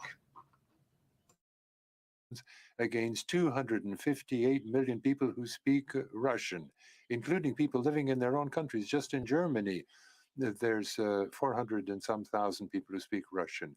In Latvia, 200,000. In Poland, 300,000. In France, some 200,000. And speaking against the Russian language only because of Russophobia.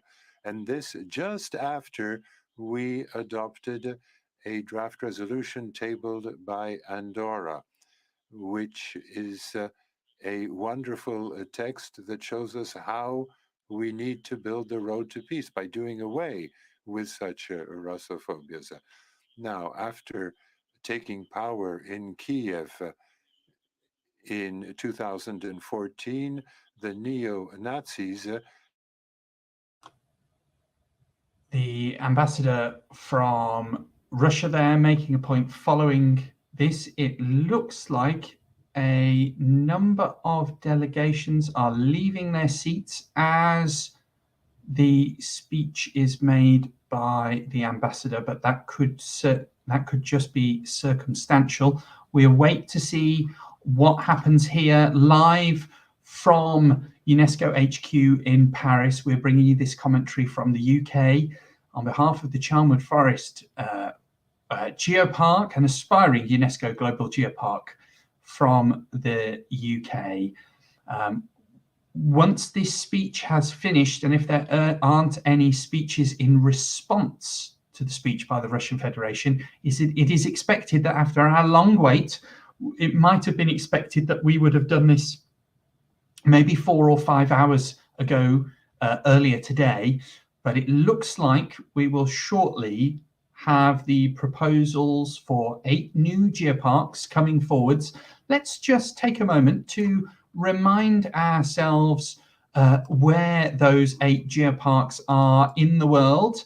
They've been proposed by the Global Geopark Council, who met last December, and they have put 8 geoparks forward for approval by the UNESCO Executive Board, who always take the proposals for geoparks in their April meeting each year. And there are 8. I'm going to go back because we have the chair speaking now. China, Lithuania, Kyrgyzstan, Germany, and Armenia. China, you have the floor, Your Excellency.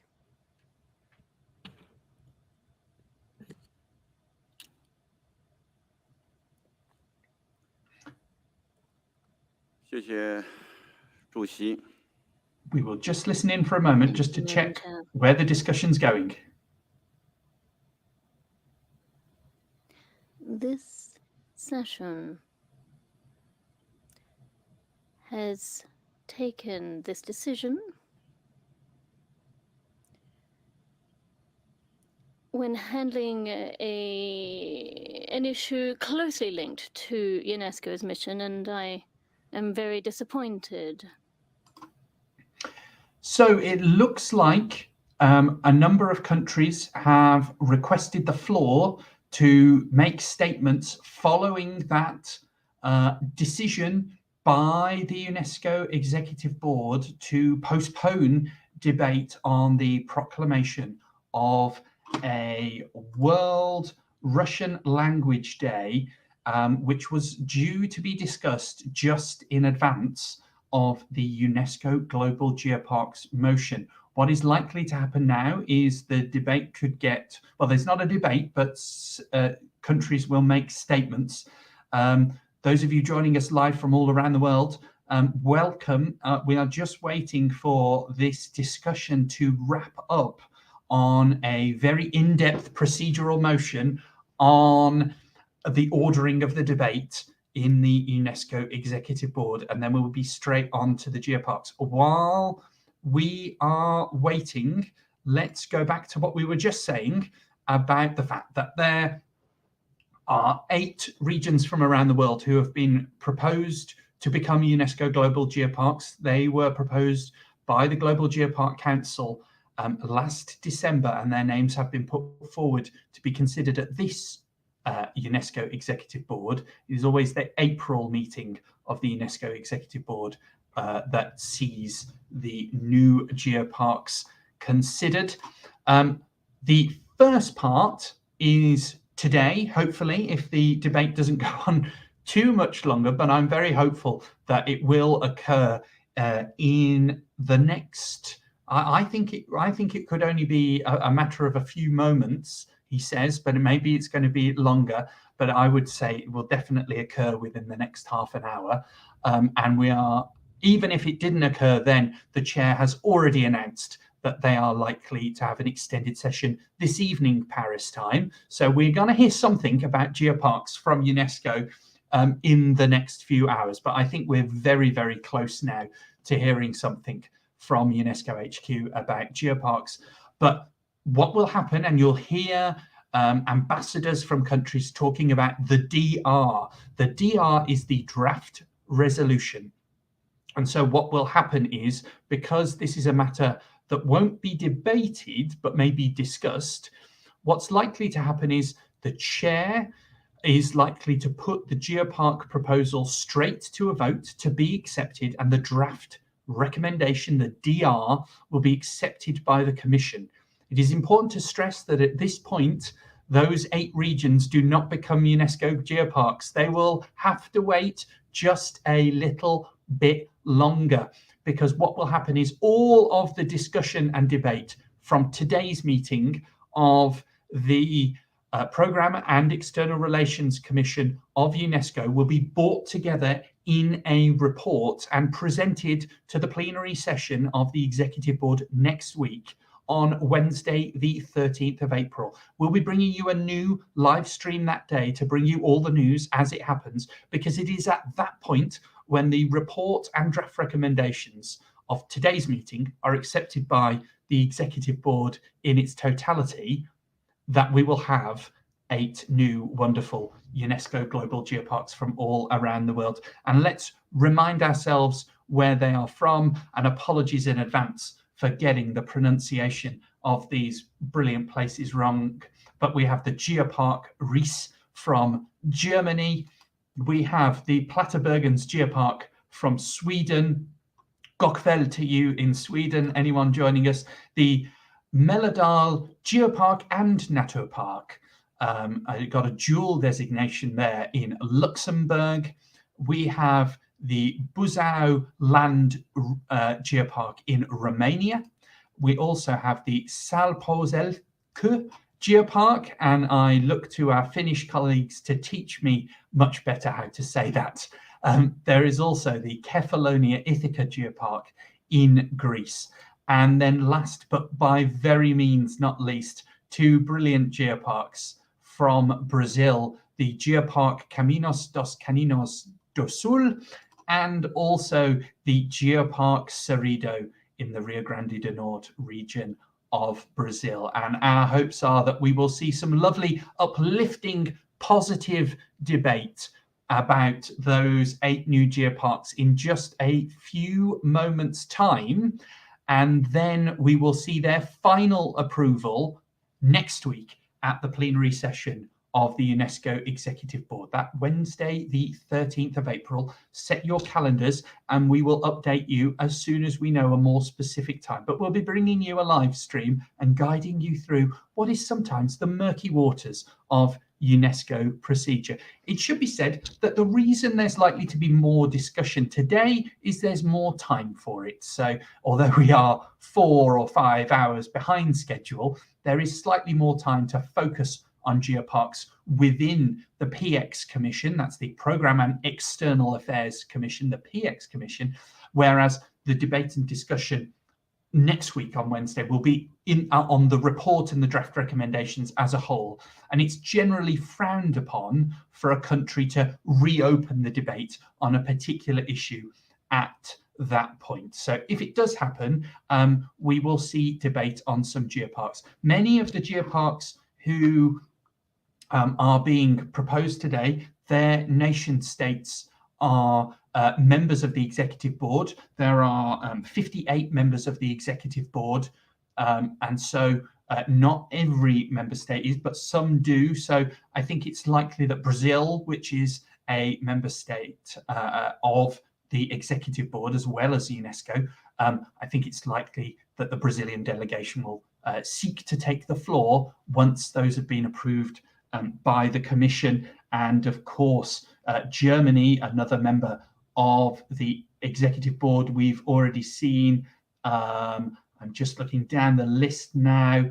Luxembourg aren't, but I'm sure the chair may also allow observer members, that is those member states who are UNESCO members but not elected onto the Executive Board, may allow them some time to make a comment too. We are currently still in a kind of discussion after the fact of decision on the point of order, and the delegate from Kazakhstan currently has the floor. I don't think anything else has been proposed. I think the chair is giving people time to express their views on what has happened to the change in timetable and the deferment of the motion to proclaim a World Russian Language Day, which was agenda item 25. Those of you who wish to follow along in more detail, please do search for UNESCO Executive Board and you'll be able to find all the documents being discussed today in all 6 of the official languages of the UN. That's English, French, Spanish, Arabic, Chinese, and Russian. We are live as the time comes up to 4 o'clock, 4 p.m. UK time. That's 5 p.m. in Paris. This meeting will finish at 6 p.m. Paris time, but we are waiting for the discussions. I thought they would happen a little bit quicker than this, but it could be any moment. That's the thing. You never can know what is about to happen. We are live for these discussions from the Programme and External Relations Commission of the UNESCO Executive Board, hoping that at any moment we are about to hear from a number of new UNESCO Global Geoparks as they take their penultimate step to UNESCO status, because as I will never tire of saying, the final vote will be next week at the Executive Board. Let's go back to the chair to find out what's happening. Of Kyrgyzstan, I would like to give the floor to the distinguished representative of Germany. You have the floor. Merci beaucoup, Madame la Présidente. Thank you very much, Madam Chair. Forgive me, I am extremely emotional. Forgive me, I'm going to be speaking from a personal position, and maybe I am too emotional. We heard the legal advisor we wished to see this issue dealt with calmly, but I've just heard the reactions, and I'm just wondering if the Russian delegation agrees. When Kyrgyzstan talks about about these comparisons with neo-Nazis, I'm just wondering if you can really make that kind of comparison. To say today, after I have just explained that we have absolutely nothing against the Russian language or the Russian culture, literature, I made that quite clear. And being against... Welcome back, viewers. It would appear that the language has got quite charged in the hall, room 1 of the UNESCO HQ in Paris over this discussion of whether delegates from around the world should even be debating the proclamation of a World Russian Language Day. Points of discussion going around now. It has already been voted that motion on a World Russian Language Day will be postponed, but various delegations are expressing their frustration at what has just happened. And while this is going on, we wait, because the moment this discussion, this kind of post-debate discussion finishes, we will then hopefully hear a little bit about Geoparks. The representative from Germany, the permanent representative from Germany to UNESCO, putting his country's point of view forward there. They were the proposers of the procedural motion to defer the discussion on the proclamation of a World Russian Language Day. The ambassador there making his point that he's not against the Russian language, but that he didn't think it was the right time to be discussing this at UNESCO. That motion was seconded by Italy and subsequently voted for, approved by 21 other nations, 6 voting against and 27 abstaining. That was therefore approved. So it's already been decided that they will not now be discussing the proclamation of a World Russian Language Day. A number of other countries seeking to take the floor at this time. But the moment this finishes, we can expect that we will get some discussion on UNESCO Global Geoparks. Let's tune back in to find out what's happening. So with your kind understanding, I would like to give the floor to the distinguished representative of Armenia. You have the floor. Thank you very much, Madam Chair. When we saw this motion for adjournment, Armenia wanted to see that all issues falling under the spheres of competence of UNESCO be addressed in this House, regardless of the background context. The issue of multilingualism is one of those spheres of competence.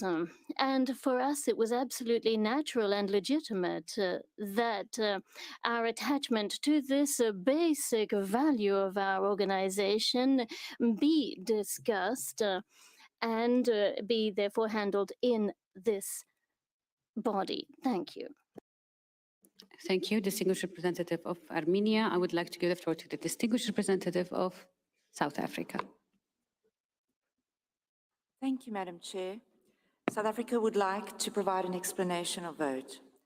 Culture and language are inextricably linked, and these feature prominently in the role and work of UNESCO. UNESCO proudly advocates the strategic importance that linguistic diversity and multilingualism plays in all fields of its mandate. More than 70 years ago, the Russian language, together with Chinese, French, English, and Spanish, became an official language of the United Nations. Furthermore, in 1968, Russia became a working language of the General Assembly. In the past, other languages have been recognized, including Arabic, Portuguese, and Romani. Kiswahili, a widely spoken language on the African continent, also received recognition, with the 7th of July declared as World Kiswahili Language Day. For South Africa, permanent representatives from member states who are also members of the executive board are using the opportunity to explain how they voted in that unusual procedural motion. The chair has taken back the floor. Madam Chair, the concept of the recognition and celebration of languages of the world. It appears that delegates are continuing to make their points about how they voted and wishing to explain why they voted the way they did. As I was saying, quite an unusual procedural motion. Those of you that are joining us, I should say, it's not normally like this. But then again, these are unusual times. And so we are where we are. We are awaiting for this discussion point to finish on the discussion around the procedural motion, debating whether they should consider the proclamation of a World Russian Language Day. It would appear that the debate has got somewhat charged, and countries are wishing to put forward their view on why they voted to either postpone or not postpone the debate on that. The moment this finishes, we expect that we will go straight to the discussion on UNESCO Global Geoparks. There is just under an hour left before this session of the Programme and External Relations Commission is wrapped up. The delegate from St. Lucia has the floor. Let's go back and find out what's happening. Thank you. Thank you, Distinguished Representative of St. Lucia. And I would like to give the floor to Distinguished Representative of France. You have the floor. Merci, Madame. Thank you, Madam Chairperson. I would like to support the statements that have been made by colleagues from Lithuania and Germany, and to repeat the fact that the Russian language is a magnificent language. I don't speak it myself, but I have many colleagues who do speak it, who read Russian literature, who love Russian literature. But the motion for a sine die adjournment was not a sanction against the Russian language, against the wonderful Russian culture and literature. It was rather a proposal made to take into consideration the fact that the Russian language is, under certain present circumstances, being used as a weapon of war, and therefore it cannot be celebrated by an organization whose constitution calls for building the defenses of peace in the minds of men, given that the Russian language is at the present time being used for purposes other than peace and security. And I would also like to respond to those who have referred to the just adopted decision as a decision that is not representative of UNESCO. And in this respect, let me just read Rule 50 of the Rules of Procedure, which states that decisions of the board shall be taken by a simple majority of the members present and voting. Present and voting. And therefore, this is a very formal, official decision of the Executive Board, and it may not be referred to as anything else. Thank you. Thank you. Distinguished representative of France. I would like to give the floor to the distinguished representative of Saudi Arabia. You have the floor. شكرا سيدة الرئيسة. Thank you, Madam Chairperson. As we sit here today discussing the possibility of commemorating the Russian language by gracing it with a World Day, we must keep in mind that the Russian language is an extremely rich language with a very rich literature. There are more than 250 million people around the world who speak Russian. It's a very important language in the media, on internet sites, in the social media, in scientific journals. Saudi Arabia is convinced that multilingualism is an essential value of the United Nations because that strengthens cultural diversity and international dialogue, cultural dialogue. We are meeting today under very difficult circumstances. The Kingdom of Saudi Arabia is following the unfolding of the situation in Ukraine with very grave concern, and we are deploying every possible effort to resolve this in a peaceful diplomatic manner in order to prevent the situation on the ground from getting worse. We are in favor of non-politicization of the work of specialized agencies in the spheres of competence of those agencies. And that is why we expressed our neutrality concerning the motion to adjourn, hoping that we can come back to it in a calmer moment. Thank you. Thank you, Saudi Arabia. I'm moving in order now, and I would like to give the floor to the distinguished representative of Kyrgyzstan, to be followed by Poland. You have the floor, Your Excellency. Thank you, Madam Chairperson. I'll be short this time. I'll be brief. Now, maybe there was an inaccuracy of interpretation, or maybe it was some problem of understanding, but it was stated that the representative of Kyrgyzstan is comparing the Russian Federation with Nazi Germany. If that's in fact what I heard the German representative said. If that's what was translated, let me explain that there was no such comparison. I state that formally, but if it was correctly interpreted, then let me just say that the opinion of one individual paraphrased into the opinion of another one is often referred to as a sin in the Bible, in the Quran, and in the Torah. And then to paraphrase, and then to say that a certain individual has said something which he never said, that is also a sin. It's a dual sin. So nobody is judging anyone here. We express our opinions, and we have the right to express our opinions. Each and every one of us, each and every member state has the right to express its opinion. But if, having expressed our opinion, we are to hear that kind of criticism based on paraphrasing something and distorting what we've said, then it's no longer UNESCO. Thank you. Thank you, distinguished representative of Kyrgyzstan. I would like to give the floor now to the distinguished representative of Poland. You have the floor.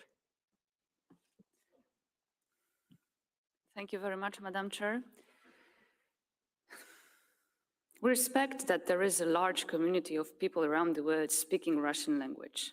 However, Russia is using its language as an instrument and as a propaganda weapon to justify war and aggression against Ukraine.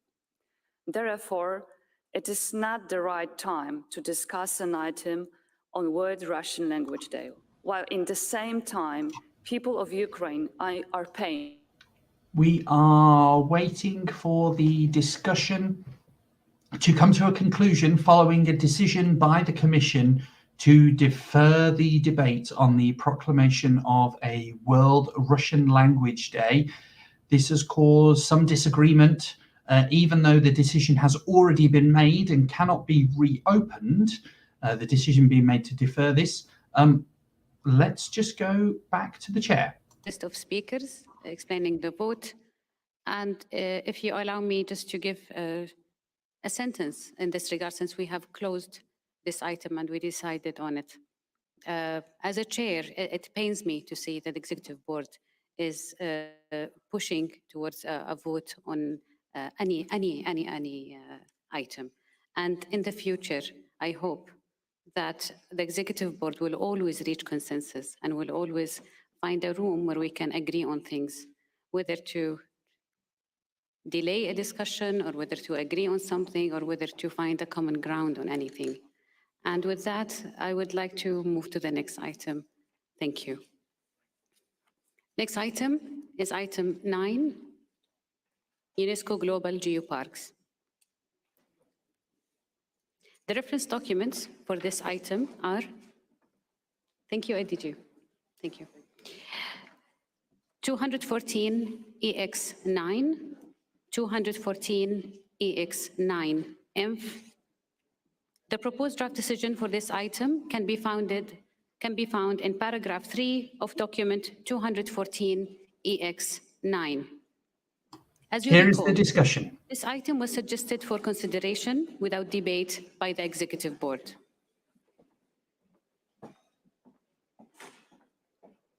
Can you please remain silent and listen to the representative of the Director General? Please. Thank you. I invite the representative of the Director General to briefly introduce the item. As ever, kindly please, I would like to request you to keep your remarks focused. Assistant Director General for Natural Sciences, Ms. Shamila, the floor is yours. Thank you.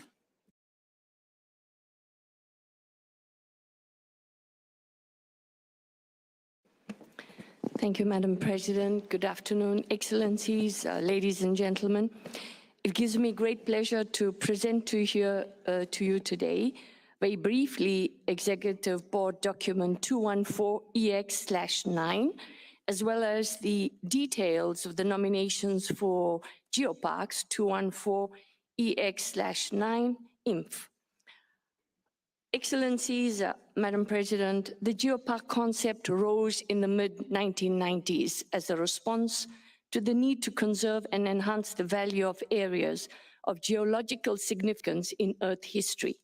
Landscapes and geological formations are key witnesses to the evolution of our planet and determinants for our future sustainable development. A UNESCO Global Geopark must contain geology of international significance. It is independently evaluated by scientific professionals in the relevant discipline of earth science. UNESCO Global Geoparks are living, working landscapes where science and local communities engage in a mutually beneficial way. UNESCO Global Geoparks hence contribute to achieving UNESCO's objectives by promoting geology and science in general through wider contribution to UNESCO's mandate with cross-cutting education, culture, science, and communication. The document 214EX9, in accordance with the 38C/Resolution 23, the Director General hereby submits the nominations for the period 2022-2025 by the UNESCO Global Geoparks Council for the endorsement by the Executive Board. These nominations are listed in paragraph 1 and comprise 8 new UNESCO Global Geoparks. Thank you, Madam President. Thank you, Madam ADG. With this introduction from the Assistant Director General for Natural Sciences, I would suggest that we go straight to the consideration of the proposed draft decision. We can display it. Are there any objection to this approach? Okay, can we please display the decision? So now we're moving to consider the proposed draft decision.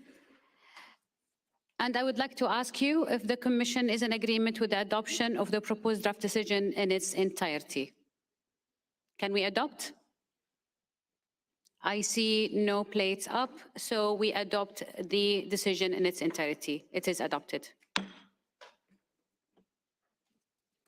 Thank you. Thank you, IDG.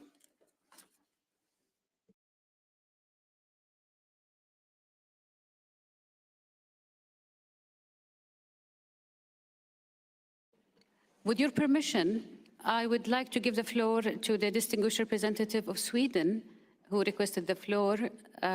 Please, Your Excellency.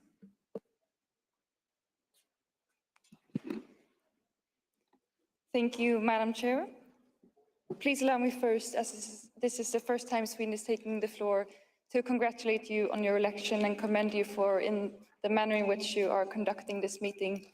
This is a very special occasion for Sweden, as we, per your decision, have our very first geopark, a special occasion that allows us with renewed energy to work with sustainable development. And a special occasion for which we wish to thank all of the Executive Board members, but also the Geopark Council and all of the parties involved. So we wish to thank you, and I thank you again. Thank you so much. Thank you. Thank you very much. With that, we would like to move to the next item. Item number 6, SDG 4, Education 2030, Global Regional Coordination and Support. I would like to invite ADG Education to join us. Distinguished representatives.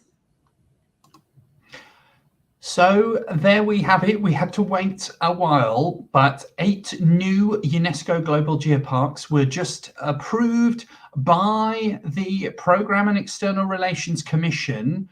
That will go forward as a draft recommendation in the report of this commission to the full Executive Board and be approved in the plenary session next Wednesday, the 13th of April. So not to downplay the statement there made by the representative from Sweden, but you will have to wait just a few more days before the Plattenbergens Geopark and 7 other brilliant areas from around the world officially become UNESCO Global Geoparks. So join us again next week, Wednesday, the 13th of April. It's going to be, again, a long day. We don't quite know when our motion will be coming forward, but it will be presented as a report of all the matters being discussed at the Programme and External Relations Commission, all the draft recommendations that were approved today, yesterday, and indeed perhaps tomorrow morning. They will all go forward together in a big document for approval by the Executive Board next Wednesday. And at that point, we will have 8 new wonderful geoparks joining the global family. And let's just have a reminder of those 8 geoparks. Joining will be Geopark Ries from Germany. We will also see the Plattenbergens Geopark from Sweden. We will see the Melodal Geopark from Luxembourg, the Buzău Land Geopark from Romania, the Salpozelcu Geopark from Finland, the Kefalonia Ithaca Geopark from Greece, and 2 wonderful geoparks from Brazil, the Geopark Caminos dos Caninos do Sul, and of course the Geopark Cerrido from the Rio Grande do Norte region of Brazil. Thank you to everyone who's joined us live from around the world. We hope you enjoyed this, and we hope it was helpful to better understand these final steps as 8 brilliant regions from around the world become UNESCO Global Geoparks and join the family of Geoparks. We in Charnwood Forest are very keen to become part of that club too, and we'll be putting our own proposal in the next few years. But in the meantime, stay safe, everyone. Peace to you all. And we will see you again next Wednesday for the final approval of 8 new UNESCO Global Geoparks.